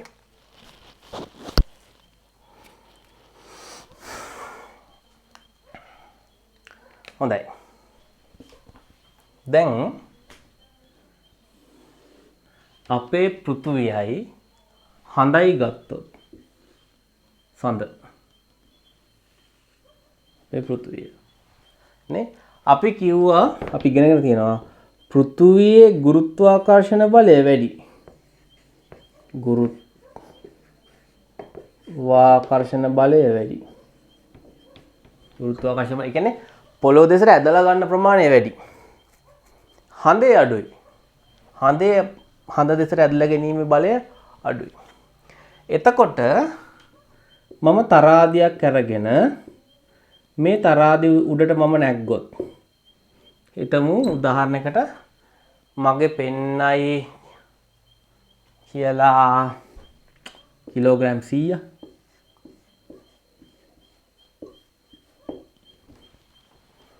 හඳට යනවා. ඒ තරාදියම අරන් ගිහිල්ලා හඳ උඩින්ද හිට ගන්නවා තරාදියේ. කීයක් විතර පෙන්නයිද? කීයක් විතර පෙන්නයිද?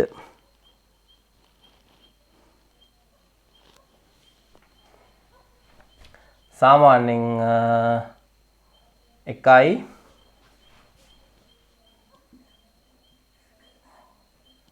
16යි විතර 16යි ගාණක් විතර මෙහෙම පෙන්නයි.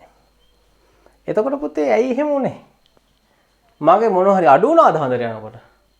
නේ අතපය තියෙනවා ඔළුව තියෙනවා නේ කොහොම අඩු වුණා. টয়ලට් ගිහිල්ලා දාවේ ඒත් ඉතින් යකෝ සාලේ. මේ කිලෝ නේ 84ක් විතර টয়ලට් යනවා නේ. ඉතින් වෙනදා টয়ලට් යනවා නේ. මොකද උනේ? මේක කිලෝග්‍රෑම් වලින් හිතන්න එපා. පැහැදිලිද? මේක කිලෝග්‍රෑම් වලින් හිතන්න එපා. මම මේ උදාහරණයක් කිව්වේ මෙහෙම දෙයක් වෙනවා. හරිද? ඔහොම දෙයක් වෙනවා.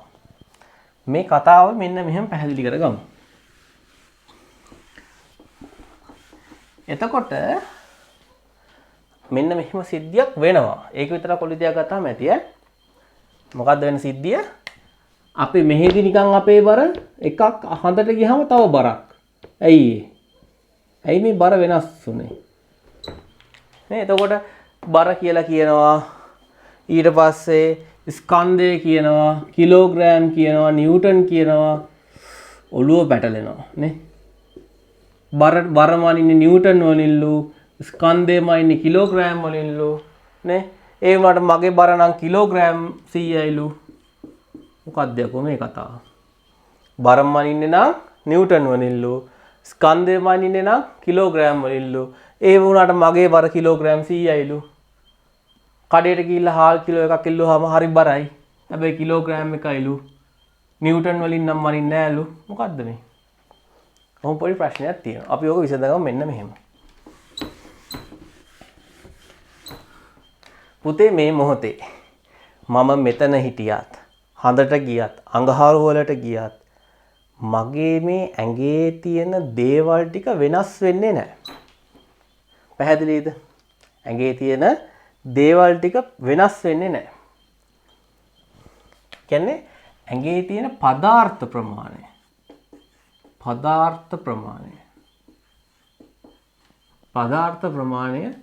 වෙනස් වෙන්නේ නැහැ.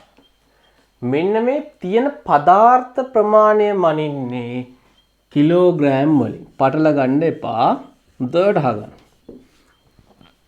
පදාර්ථ ප්‍රමාණය මනින්නේ කිලෝග්‍රෑම් වලින්.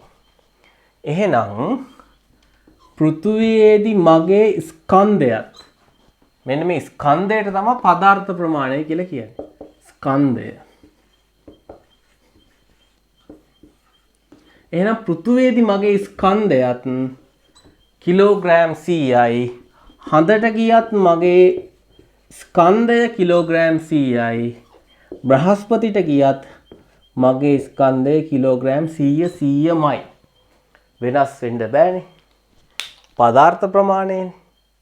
මොකද අපි හඳට යනකොට කකුල අමතක වෙලානේ. එහෙම යනවද? නෑ නේ. බඩගින්න අමතක වෙලා. නේ. එහෙම වෙන්නේ නෑනේ. නේද? පදාර්ථ ප්‍රමාණය වෙනස් වෙන්නේ නෑ. එහෙනම් ස්කන්ධය කියලා කියන්නේ යම්කිසි වස්තුවක අඩංගු පදාර්ථ ප්‍රමාණය. එය තියෙන තැනින් තැනට වෙනස් වෙන්නේ නැත. එතකොට මොකද්ද බර කියන්නේ? මොකද්ද බර කියලා කියන්නේ? බර කියලා කියන්නේ මෙන්න මේ පදාර්ථ ප්‍රමාණය. මෙන්න මේ පදාර්ථ ප්‍රමාණය පොළව දෙසට නැත්තම් හඳේ ඉන්නවනම් හඳ දෙසට ඇද ගැනීමේ බලයට තමයි අපි කියන්නේ බර කියලා. පැහැදිලිද? එහෙනම් මෙන්න මේ බර මනින්නේ හොඳට මතක තියාගන්න නිව්ටන් වලින්. බර මනින්නේ නිව්ටන් වලින්. හරි. එතකොට අද ඉඳන් ආයෙ කවුරුහොත් බර කීයද කියලා නිව්ටන් 100යි කියන්නේ ඒවා. අපි අර සාමාන්‍ය ව්‍යවහාරයේ සමහර දේවල් වැරදිවට පාවිච්චි කරනවා. බර කීයද කියලා අහුවම කිලෝග්‍රෑම් 100යි කියනවා. ඒක සාමාන්‍ය ව්‍යවහාරي. හැබැයි විද්‍යාව කතා කරනකොට බර කිව්වොත් නිව්ටන් වලින් මැනිය යුතුමයි. ස්කන්ධය කිව්වොත් කිලෝග්‍රෑම් වලින්ම තමයි කියන්න ඕන. පැහැදිලිද? ඕක සාමාන්‍ය දෙයක් නේ. අපි සෙරප්පු දෙකට මොකද්ද කියන්නේ? බාට දෙකක් ගන්න යනවා. බාට කියන්නේ ඒකේ බ්‍රෑන්ඩ් එකේ නම. ඒ කියන්නේ මොකද්ද? අර කොකාකෝලා, මයිලෝ, ස්ප්‍රයිට් ඒ වගේ බාට කියන්නේ කම්පැනි නම. නැත්නම් දැන් ඉස්සරේ හොඳට මතක් කරන්න මේ කඩේට යනකොට එහෙම කියන්නේ සිග්නල් එකක් ගේන්න. ගන්න ඕනි ක්ලෝගාඩ්. ඒකට කියන්නේ ඔය දත් මදින ඔක්කොටම මිනිස්සු කියන්නේ අපේ මොනවා කියලාද? සිග්නල්. ක්ලෝගාඩ් වලටයි ඊට පස්සේ සිග්නල් වලටයි ඊට පස්සේ දැන් තියෙන ක්ලෝස් අප් වලටයි ඔක්කොටම කියන්නේ සිග්නල් එකක් ගේන්න. ඒ කියන්නේ මොකද්ද? සිග්නල් එකක් ගේන්න. එතකොට මොකද්ද වර්ගේ? වර්ගේ ක්ලෝස් අප් එක. එහෙම නැහැ. ඒකට කියන්නේ දත් බෙහෙත්. නැත්තම් දත් බෙහෙත් කියමු දත් බෙහෙත්. දත් බෙහෙත් වර්ග ගොඩක් තියෙනවා නේ. මොනවද? සිග්නල්, ක්ලෝගාඩ්, තව මොනවද? ක්ලෝස් අප්, තව මොනවද? නේ සුදන්ත නේ රන්මන්ත ඔය තියෙනවනේ. ඒක කියන්නේ මොකද්ද? දත් බෙහෙත් එකක් ගේන්න මොකද්ද වර්ගේ? දැන් කියද හැකි මේකෙන් එකක්. ක්ලෝස් අප් එකක් ගේන්න මොකද්ද වර්ගේ කියලා අහන්නේ නැහැ නේ වගේ. හරි. අතල දාන්න. සාමාන්‍ය ව්‍යවහාරයේදී අපි මේ වගේ වැරදි කරනවා. ඒක අවුලක් නැහැ. නේ බර වුවහම කිලෝග්‍රෑම් වලින් කියනවා. නමුත් බර කියලා කියන්නේ ඇත්තටම පුතේ පදාර්ථ ප්‍රමාණය පොළොවට ඇද ගැනීමේ බලයට. පදාර්ථ බලය කියන්නේ මොකද්ද? පදාර්ථ ප්‍රමාණය පොළොවට ඇද ගැනීමේ බලයට. හරි? හොඳයි. අපි මේක ලියාගමු. ලියාගත්තට පස්සේ තේරෙයි. හරි ලේසි. හරි? ලියාගන්න. ස්කන්ධය හා බර. ස්කන්ධය හා බර. ස්කන්ධය හා බර.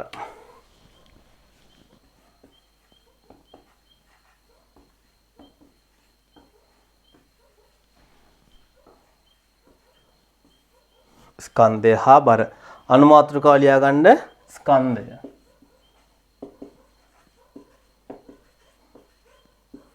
ස්කන්ධය ලියා ගන්න.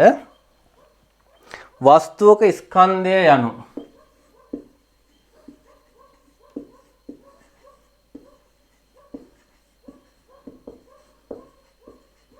ස්කන්ධය යනු ස්කන්ධය කියන්නේ මෑස් ස්කන්ධය යනු එම වස්තුවේ අඩංගු පදාර්ථ ප්‍රමාණයයි. එම වස්තුවේ අඩංගු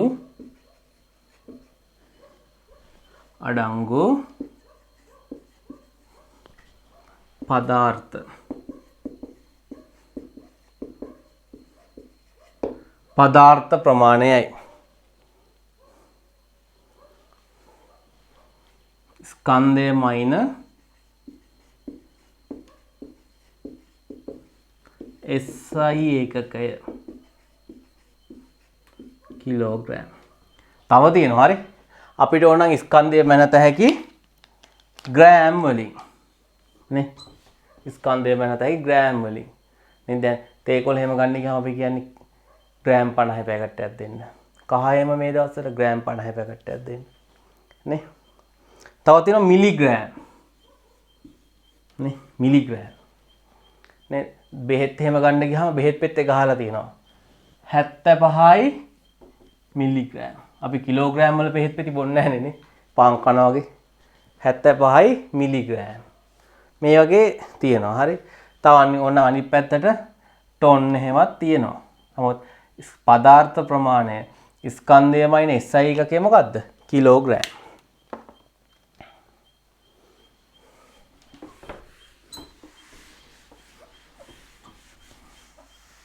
හොඳයි. දෙවන මාතෘකාව ලියා ගන්න. වස්තුවක බර.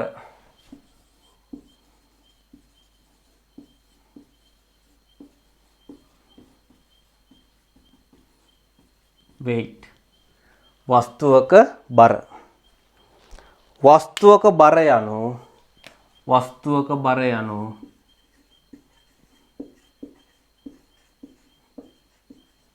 වස්තුවක බර යනු එම වස්තුව පොළොව දෙසට ඇද ගන්නා බලයයි. එම වස්තුව පොළොව දෙසට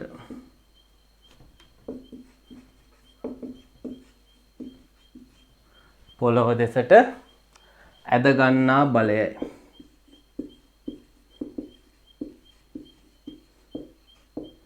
එම වස්තුව පොළොව දෙසට ඇද ගන්නා බලයයි.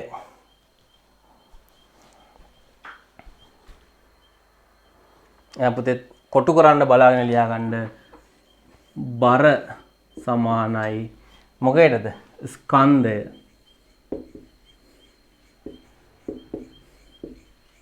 ගුණ කිරීම. ස්කන්ධය ගුණ කිරීම ගුරුත්වාකර්ෂණ බලය. බර සමානයි ස්කන්ධය වතාවක් ගුරුත්වාකර්ෂණ බලය.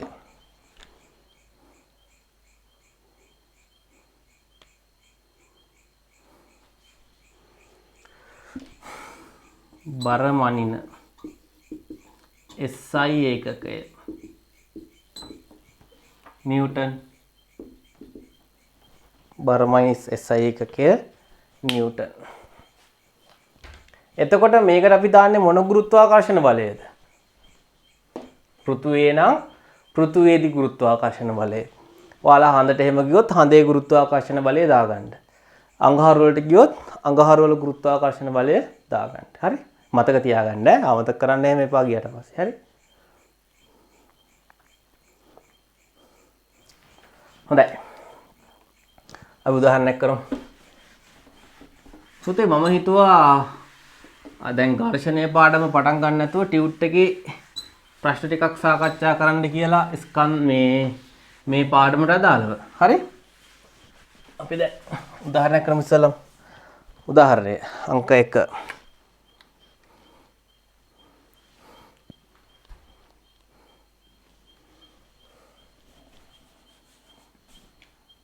වස්තුවක් තියෙනවා. මෙයාගේ ස්කන්ධය කිලෝග්‍රෑම් 4යි. ඒකට බර කොහොමද හොයන්නේ? බර සමානයි. මේ මොකද්ද ස්කන්ධය? ස්කන්ධය ගුණ කිරීම ගුරුත්වයද ත්වරණය. ස්කන්ධය කීයද? 4 kg. ගුරුත්වාකර්ෂණ ත්වරණය 9.8යි. ms ඍණ 2. ගුණ කරමු බලන්න. මට හිතෙනවා 40න් 8ක් අඩු කරහනම් 39.2යි නිව්ටන්. හරිද? දන්නේ නැහැ නේ. 8 8 16යි 8 8 16 32යි දෙකක් ඉතුරුයි. 9 18යි 36 38 39 හරි.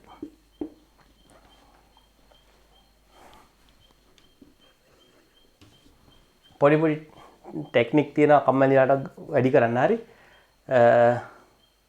හිතන්න එපා කාටට නිකන් හිතනවා නම් මේක ඔයාලට අදාළම නැති දෙයක් කාටද නිකන් එහෙම පොඩි ටෙක්නික් හිතෙනවා නම් මෙන්න මෙහෙම දේවල් හිතන්න පුතේ. මොකක්ද දන්නවද? 40 මට දැන් හිතිච්ච දේ හරි. 40 10න් ගුණ වුණා නම් කීයද? sorry 4 10න් ගුණ වුණා නම් 40යි. හැබැයි මෙතන 10 නෙමෙයි තියෙන්නේ 9.8. දශම දෙකක් අඩුයි. දශම දෙකක් අඩුයි. එහෙනම් 4 9.8න් ගුණ වෙනකොට දශම දෙකේව 4ක් අඩුයි. අපිට දශම දෙක 4න් ගුණ කරන්න ලේසි. දශම 8යි. එහෙනම් 40න් දශම 8ක් අඩු කරාම 39.72 කියලා හදත හැකියි. කාටද හිතන්න පුළුවන් නම් හිතන්න. ඔයාලට ඕක අදාළ නැහැ. හරි. කැමති නම් විතරක් ඒක ගැන නිකන් ඉන්න වෙලාවට හිතන්න. හොඳයි. තව ගණනක් හදමු.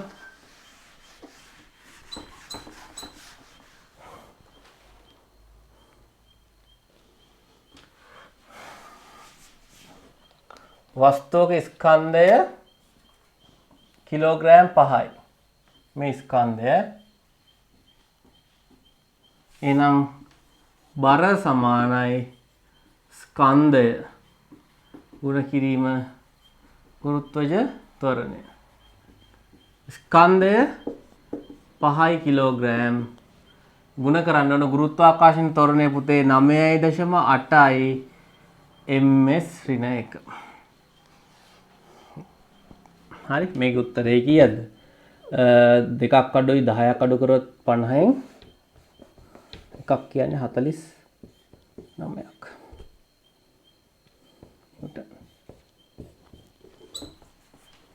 බලන්න හරිද කියලා. 8 5 40යි 45 හරි.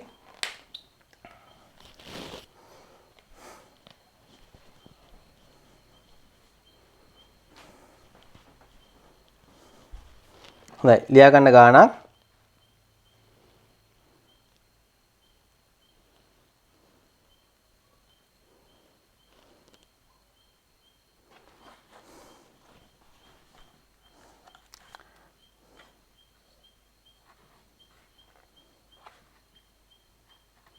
ලියා ගන්න ගානක් වස්තුවක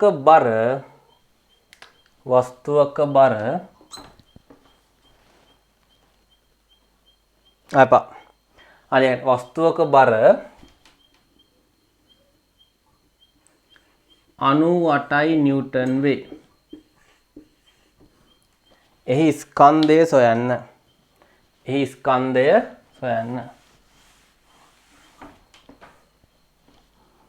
වස්තුවක බර නිව්ටන් 98ක් වේ. ඒ ස්කන්ධය සොයන්න. බර සමානයි ස්කන්ධය ගුණ කිරීම ගුරුත්වජ ත්වරණය. බර දැන් කියනවා 98යි. මේ පැත්තට ආදේශ කරන්න. ස්කන්ධය අපි දන්නේ නැහැ. ගුරුත්වජ ත්වරණය 9.8යි. දැන් මොකද්ද කරන්න ඕන? ස්කන්ධය තමයි හොයන්න ඕන. 98යි නිව්ටන් සමානයි ස්කන්ධය ගුණ කිරීම 9.8. මේ 9.8 එහා පැත්තට අරයි යන්න ඕනේ. එහෙනම් දෙපැත්තම බෙදුවා 9.8. ස්කන්ධය සමානයි. මෙහෙම බෙදන්න අපි දන්නේ නැහනේ. 98 බෙදන්න ඕන 9.8. බෙදන්න දන්නේ නැහනේ. 9.8 98 කරත හැකි 10න් ගුණ කරොත්. එහෙනම් මේකත් 10න් ගුණ කරන්න ඕන නැත්නම් වැරදීනේ. 980 බෙදන්න ඕන 98න්. 1යි 10යි.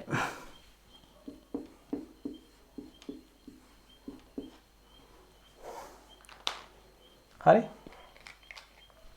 මම තව නිකන් මේකට උදාහරණයක් කියලා දෙන්නම් බෙදීමට. උදාහරණයක් අපිට එනවා බෙදන්න 42 බෙදන්න පුතේ 0.2. 0.2. දන්නේ නැනේ බෙදන්න. මොකද කරන්නේ? 0.2 දෙක කරගත්තොත් අපිට බෙදත හැකි. දෙකෙන් බෙදන්න දන්නවනේ. 0.2 දෙක කරගන්න නම් කීයෙන්ද ගුණ කරන්න ඕන? 10යි. චී 15 විතරක් ගුණ කරලා හරියන්නේ නැහැ. උඩත් 10න් ගුණ කරා නැත්නම් වැරදීනේ. 420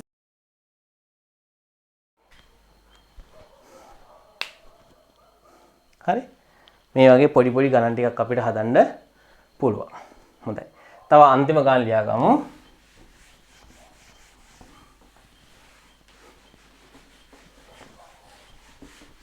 මිනිසෙකුගේ ස්කන්ධය මිනිසෙකුගේ ස්කන්ධය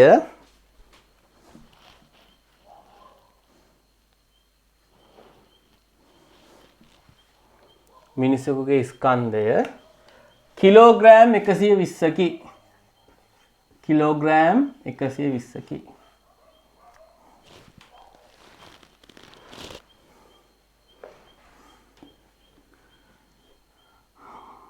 හඳේ ගුරුත්වජ ත්වරණය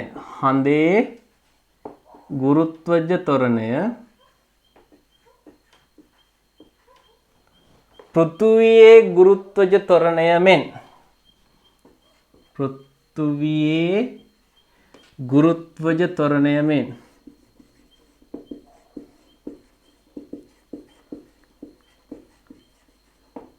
හයෙන් එකක්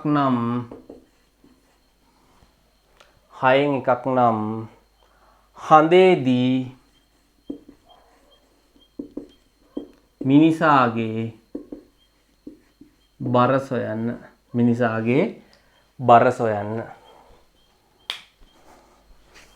ඔන්න චුට්ටක් වෙනස් ගානක්. හරි. මම කියලා දෙන්නම් කොහොමද හදන්නේ කියලා. චුට්ටක් වෙනස් ගානක්. මම කියලා දෙන්න හදන්නේ කොහොමද කියලා. හොඳයි. මේ වගේ ගානක් දුන්නාම පුතේ අපි ඉස්සල්ලාම ඔක තේරුම් ගන්න ඕනේ. හඳේදී ගුරුත්වජ ත්වරණය පෘථුවියේ ගුරුත්වජ ත්වරණය මෙන් 6න් එකක්ලු. පෘථුවියේ ගුරුත්වජ ත්වරණය 9.8යි ms ඍණ 2. ඒ වගේ 6න් එකක්ලු. එහෙනම් මෙන්න හඳේ ගුරුත්වජ ත්වරණය බෙදන්න ඕනේ. එහෙනම් මම ලියනවා බර සමානයි ස්කන්ධය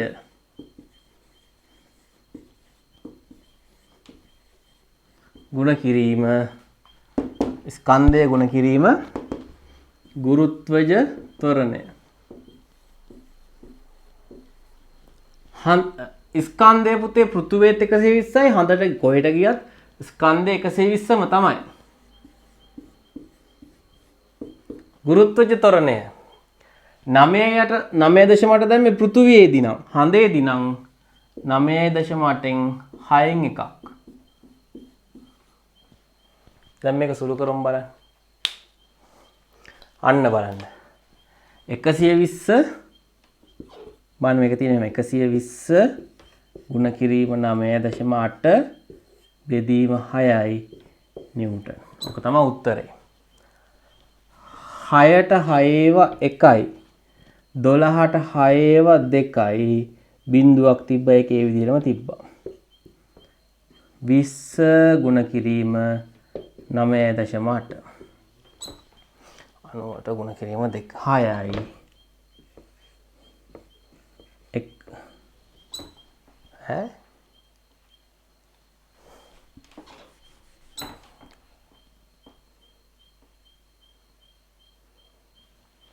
හරිනේ. හරි. 9.8යි ගුණ කිරීම 20. කොහොමද ගුණ කරන්නේ? 98 ගුණ කිරීම 20. බිංදුවයි 8 වරක් 2 16යි එකක් විතරයි. හරි. මට ඉස්සෙල්ලා වැරදුනේ. 6යි 196යි නිව්ටන්. නිව්ටන් කීයද? 196යි. එතකොට පුතේ මෙයා පෘථුවියේ හිටියා නම් මෙයාගේ ස්කන්ධය බර වෙන්නේ කොච්චරද? මෙයා පෘථුවියේ හිටියා නම් පෘථුවියේදී බර වෙන්නේ බර සමානයි 120 ගුණ කිරීම 9.8. නේ? ගුණ කරමු බලන්න. 98 12යි 8 වරක් 2 16යි 19යි 98යි. 9යි 7යි 10යි 11,176යි නිව්ටන්. අන්න මෙන්න මෙතනින් තමයි දැන් පොඩි දෙයක් තේරුම් ගන්න ඕන. මෙයා පෘථුවියේ හිටියානම් මෙයාගේ බර ස්කන්ධ 120යි, හඳට ගියත් ස්කන්ධ 120යි. පෘථුවියේදී බර 1176යි, හඳේදී බර 196යි. එහෙනම් අපි පෘථුවියේ පැයක් හිටන් ඉන්නකොට අපි පාඩමකට සම්බන්ධයි. පෘථුවියේ පැයක් හිටන් ඉන්නකොට අපි පල්ලෙහාට යොදනවා නිව්ටන් 1176ක බලයක්. එතකොට පෘථුවිය අපිට යොදනවා 1176ක බලයක්. ඒ කියන්නේ නිකන් කවුරු හරි 1176කින් අපේ කකුල තද කරනවා වගේ. හිටන් ඉන්න අමාරුයි. කකුල් රිදෙනවා. ඊයක ඔක්කොම හඳට ගියාම මොකද වෙන්නේ? හඳේ හිටන් ඉන්නකොට අපේ බර 196යි නිව්ටන්. 196යි නිව්ටන්. එතන හඳ විසින් අපිට බලයක් දෙනවා කීයක්ද? ඒත් 196යි නිව්ටන්. එහෙනම් හිටන් ඉන්න ලේසි කොහෙද? හිටන්. හඳේ හිටන් ඉන්න ලේසි. ඇයි? කකුල් දෙකට එන බලය අඩුයි. පෘථුවියේදී වැඩි. පැහැදිලි නේ? very good. එහෙනම් එතකොට අද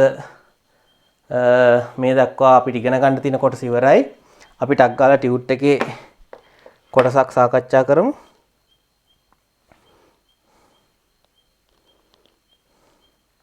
එතකොට පුතේ ඔයාලා ටියුට් එකේ මෙන්න මේ පිටු ටික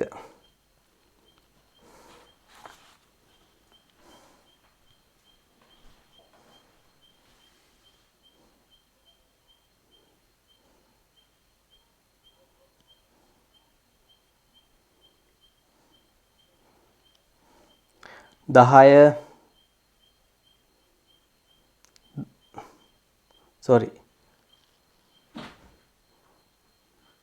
16 17 18 පිටු ටික කරේ නැත්තම්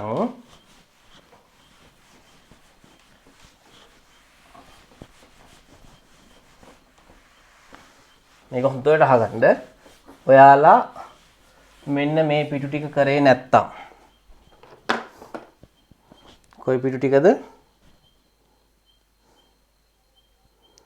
16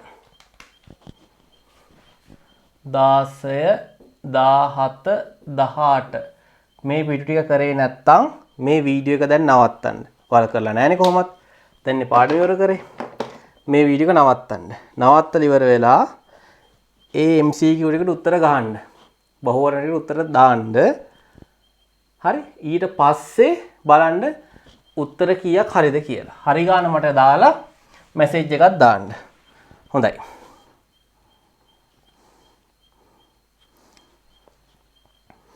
ඔන්න 16 වෙනි පිටුවෙන් අපි පටන් ගමු. පළවෙනි ප්‍රශ්නය.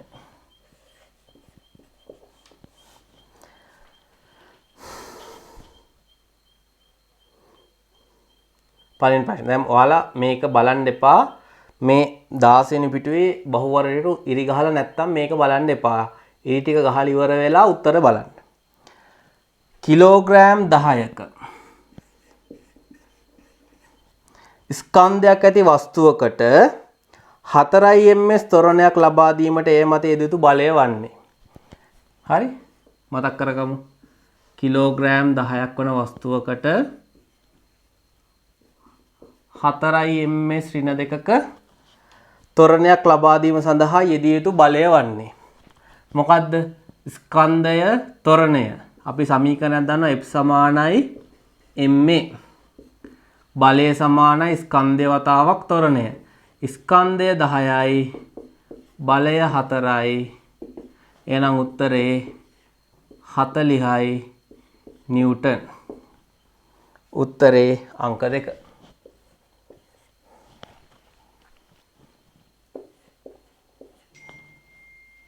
උත්තරේ අංක 2.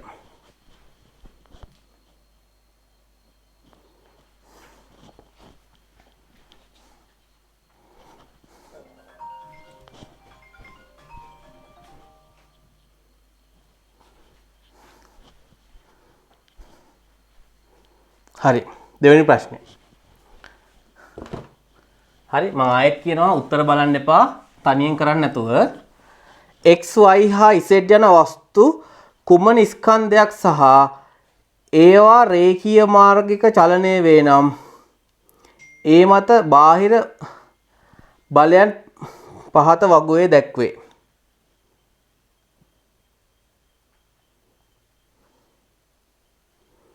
හොඳයි.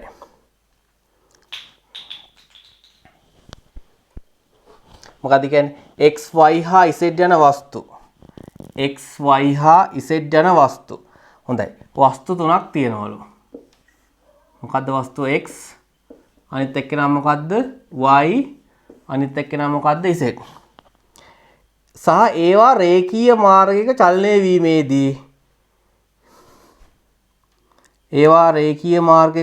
වීමේදී ඒවා මත ක්‍රියා කරන අසමතුලිත බාහිර බල පහත වගුවේ දැක්වේ. හොඳයි. x මත ක්‍රියා කරන x ගේ ස්කන්ධය 4යිලු y ගේ ස්කන්ධය 9යිලු z ස්කන්ධය 6යිලු. බාහිර බලය නිව්ටන් 28යිලු බාහිර බලය නිව්ටන් 63යිලු බාහිර බලය නිව්ටන් 12යිලු. අපෙන් අහනවා ඇත්තේ මොකද්ද? 63න බෙදුවොත් එහෙම එනවා. මේකේ මොකක් හරි වැරද්දක් තියෙනවා නේ. ප්‍රශ්න වැරද්දක් තියෙනවා. දෙවෙනි ප්‍රශ්නේ උත්තරේ ගන්න ප්‍රශ්න පොඩි අඩුවක් තියෙනවා. මම ඒක බලලා කියන්නම්. ත්වරණය සමානව ඇහුවොත් එහෙම 28 බෙදීම 4 නෑ.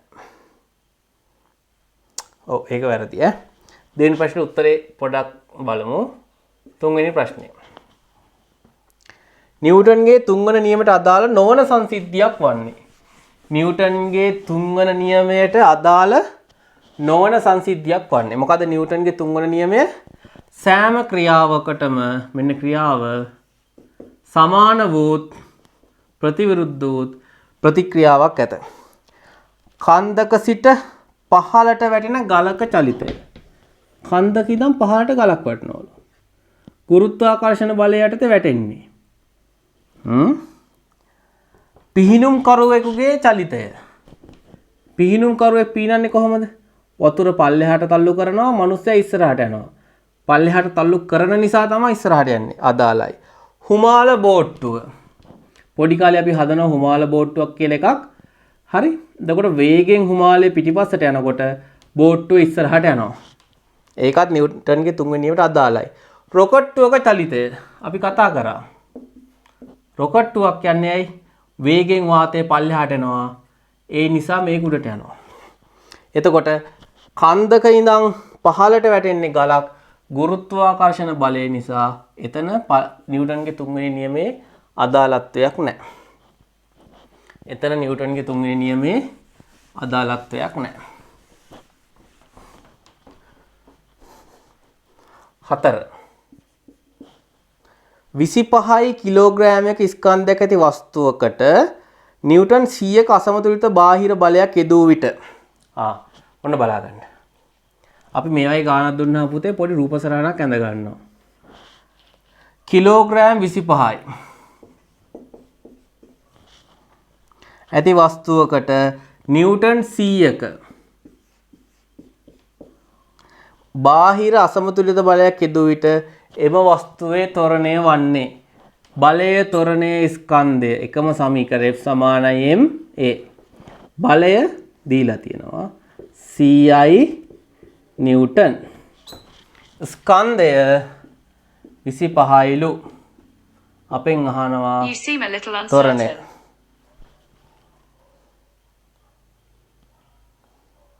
අපෙන් අහනවා ත්වරණය. දැන් මොකද්ද කරන්න ඕන? ත්වරණය හොයන්න නම් 25 මේ පැත්තට ගේන්න ඕන. දෙපැත්තම බෙදුවා 25න්. 100 25න් බෙදුවොත් 4යි. ත්වරණය නිසා පුතේ ms ඍණ 2. එහෙනම් උත්තරය ඇවිල්ලා ඇතිවන ත්වරණය 4යි ms ඍණ 2. උත්තරේ අංක 2.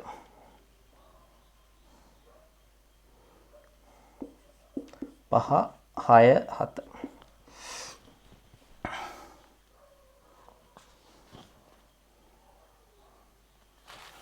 හොඳයි. ඊළඟ ප්‍රශ්නේ.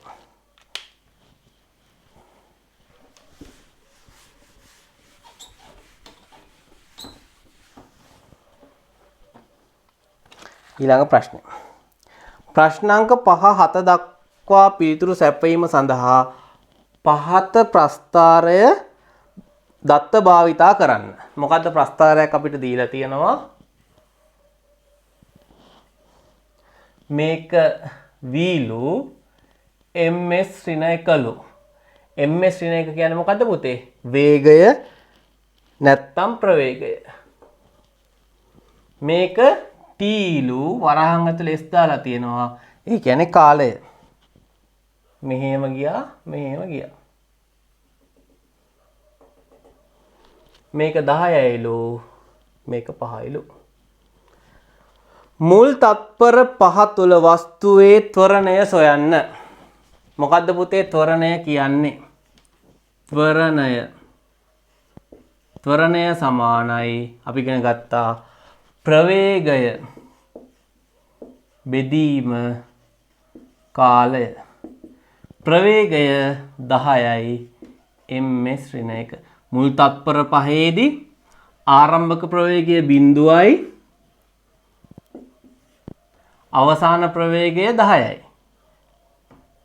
ඒ සඳහා ගත වූ කාලය තත්පර 5යි. 10 5න් බෙදුවොත් 2යි ms ඍණ 2. මුල් තත්පර 5 තුළ වස්තුවේ ත්වරණය 2යි ms ඍණ 2. උත්තරේ අංක 4. වස්තුවේ ස්කන්ධය කිලෝග්‍රෑම් 20ක් නම් වස්තුවේ ස්කන්ධය කීයක්ලුද? පේනවනේ මෙතන. වස්තුවේ ස්කන්ධය කොච්චරද? වස්තුවේ ස්කන්ධය කිලෝග්‍රෑම් 20ක් නම් පළමු තත්පර 5 තුළ වස්තුව මත ක්‍රියා කරන බාහිර අසමතුලිත බලය ලියන්න. බලන්න දැන් අපි ඉගෙන ගත්ත දේවල් අහන විදිය නේ පුතේ. දැන් අපි දන්නවා බාහිර බලයක් ක්‍රියා කළොත් විතරයි වස්තුවකට ත්වරණයක් හම්බෙන්නේ. එහෙනම් කාලය බිඳුවේ ඉඳලා තත්පර 5ට යනකම් වස්තුව ත්වරණය වෙලා. එහෙනම් බාහිර බලයක් මොනවා වෙලාද? බාහිර බලයක් ක්‍රියාත්මක වෙලා. බාහිර මොන බලයක්ද? අසමතුලිත බලයක්. නේද? එතකොට ත්වරණය 2යි ms ඍණ 2ලු. එහෙනම් මල්ලියට හැකි f සමානයි ma. බාහිර බලය සමානයි ස්කන්ධය වතාවක් ත්වරණය. උත්තරේ නම මට 40යි නිව්ටන්. 40යි නිව්ටන්. උත්තරේ අංක 1.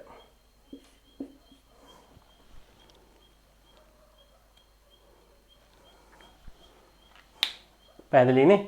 බලන්න අපි ත්වරණය හෙව්වා. ත්වරණය සමානයි ප්‍රවේගය බෙදීම කාලය. ත්වරණය හෙව්වා. ත්වරණය දන්නවා ස්කන්ධය දන්නවා නම් බලය හොයන්න පුළුවන්. 7 වෙනි එක. වස්තුවක චලිතය සඳහා අදාළ නොවන සමීකරණය ලියන්න. සමීකරණය. චලිතය සඳහා අදාළ නොවන සමීකරණය.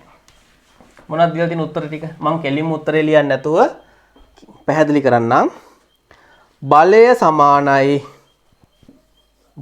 සමානයි පීඩනය ගුණ කිරීම වර්ග බලය. දැන් බලන්න මේ ගානේ කලින් එකේ අහනවා බලය කීයද කියලා. දැන් අපිට ඊළඟ එකේ දෙනවා බලයට සමීකරණයක් බලය සමානයි පීඩනය වතාවක් වර්ගඵලය. මේ හොයන්නේ මොකද්ද පුතේ? මොන බලයද? අර අපි ඉගෙන ගත්ත පීඩනය කියලා පාඩම. මිනිස්සෙක් හිටන් ඉන්නකොට කකුල් දෙක මත ඇති වෙන පීඩනය කොච්චරද කියලා. අන්න ඒක. මේක චලිතයට අදාළ දෙයක් නෙමෙයි. එහෙනම් ඒකට උත්තරේ මොකද්ද? 7 වෙනි උත්තරේ අංක 1. ත්වරණය සමානයි අවසාන ප්‍රවේගය ඍණ ආරම්භක ප්‍රවේගය බෙදීම කාලය. ත්වරණය කියන්නේ චලිතයට අදාළයි. බලය සමානයි ස්කන්ධය වතාවක් ත්වරණය. බලය සමානයි ස්කන්ධය වතාවක් ත්වරණය. මේකත් චලිතයට අදාළයි. ගම්ම්‍යතාව සමානයි ස්කන්ධය වතාවක් ප්‍රවේගය. ගම්ම්‍යතාව සමානයි ස්කන්ධය වතාවක් ප්‍රවේගය. බලන්න මේ සමීකරණ තුනේම හතරෙම බලය තිබ්බා. තුනක බලය තිබ්බා. හැබැයි පළවෙනි එකේ ප්‍රවේගයක් ත්වරණයක් තිබ්බේ නැහැ. චලිතයක් වෙනකොට ප්‍රවේගයක් හරි ත්වරණයක් හරි තියෙන්න ඕනේනේ.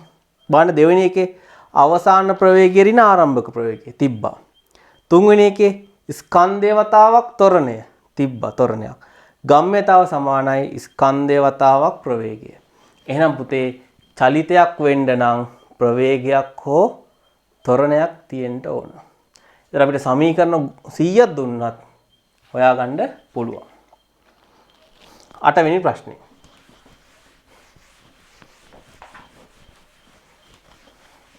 8 10යි කිලෝග්‍රෑම් ස්කන්ධයකින් යුක්ත වස්තුවක්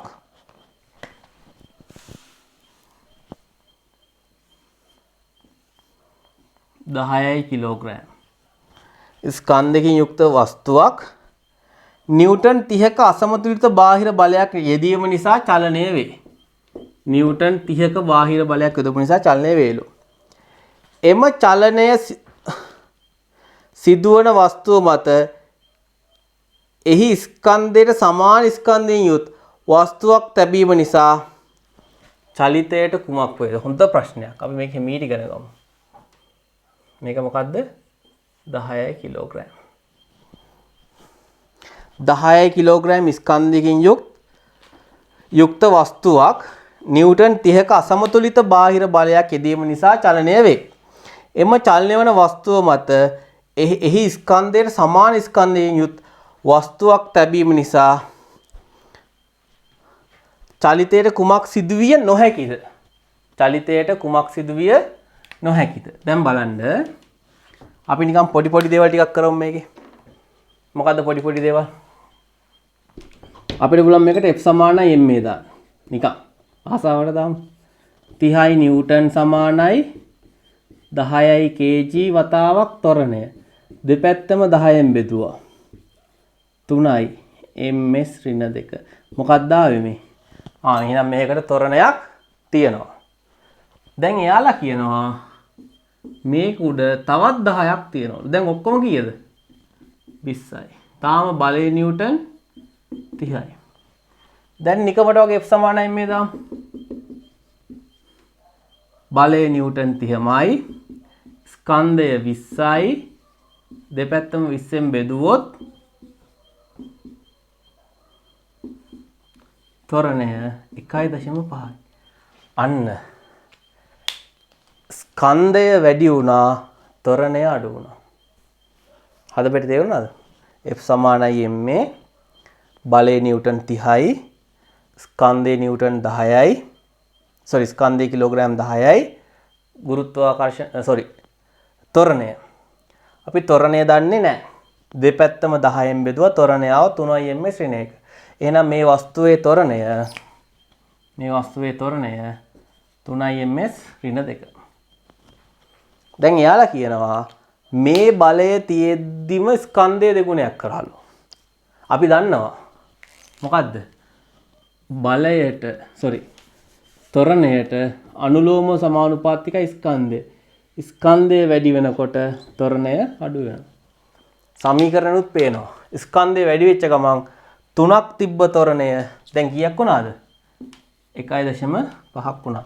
දැන් බලමු මොනවද අහලා තියෙන්නේ කියලා. සිදුවිය නොහැකි දේවල්. වස්තුව නිශ්චලතාවයටපත් වේ.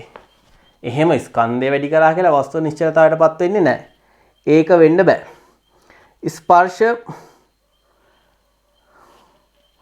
මේක ඝර්ෂණයටත් අදාළයි.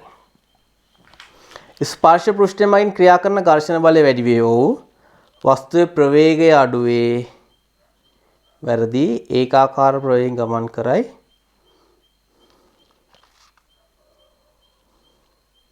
අටවෙනි එකට උත්තරේ ලියන්න එපා.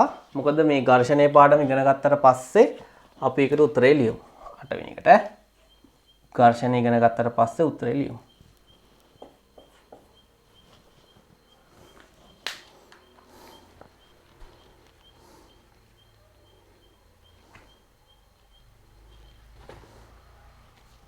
හොඳයි.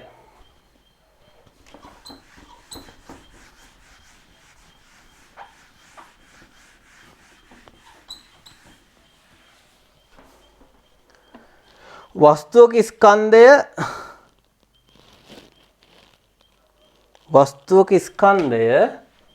0.01 කිලෝග්‍රෑම් නම්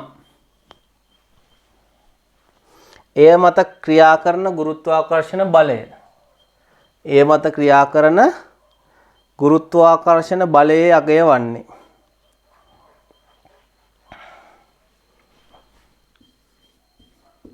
ගුරුත්වාකර්ෂණ බලය වෙන්නේ මොකද්ද? ස්කන්ධය ගුණ කිරීම ගුරුත්වාකර්ෂණ ත්වරණය. මෙතන පුතේ අර 9.8න් උත්තර නැහැ. ඒ හින්දා අපි ගුරුත්වාකර්ෂණ ත්වරණය 10යි කියලා ගමු. ඒතර උත්තර එනවා 1.1 නිව්ටන් උත්තරේ 2.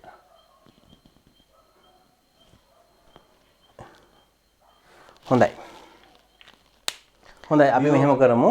ඔයාලා ව්‍යුහගත කොටසේ ප්‍රශ්න ටික කරන්න මම ලබන සතියේ ඝර්ෂණය කියන පාඩම සම්පූර්ණයෙන් ඉවර කරනවා. ඒ හින්දා නිබන්ධන ලබා ගත්තේ නැත්නම් පුතේ ඔයාලා නිබන්ධන ටික ලබා ගන්න ඝර්ෂණය කියන පාඩම සම්පූර්ණයෙන් ඉවර කරලා මේ පාඩමේ ව්‍යුහගත රචනා ප්‍රශ්න ටිකත් ඔක්කොම ඉවර කරලා ඝර්ෂණයත් අපි සම්පූර්ණයෙන් ඉවර කරමු ලබන සතියේ. පැහැදිලිද? එහෙනම් ඔයාලා ගෙදරදී මේ පාඩමට අදාළ සියලුම ප්‍රශ්න ටික නිබන්ධනෙන් හොයලා කරලා තියන්න මම ලබන සතියේ සෙනසුරාදාට ඒක ඉරිදාට සාකච්ඡා කරනවා. පැහැදිලිනේ? එහෙනම් හැමෝටම ආයුබෝවන්.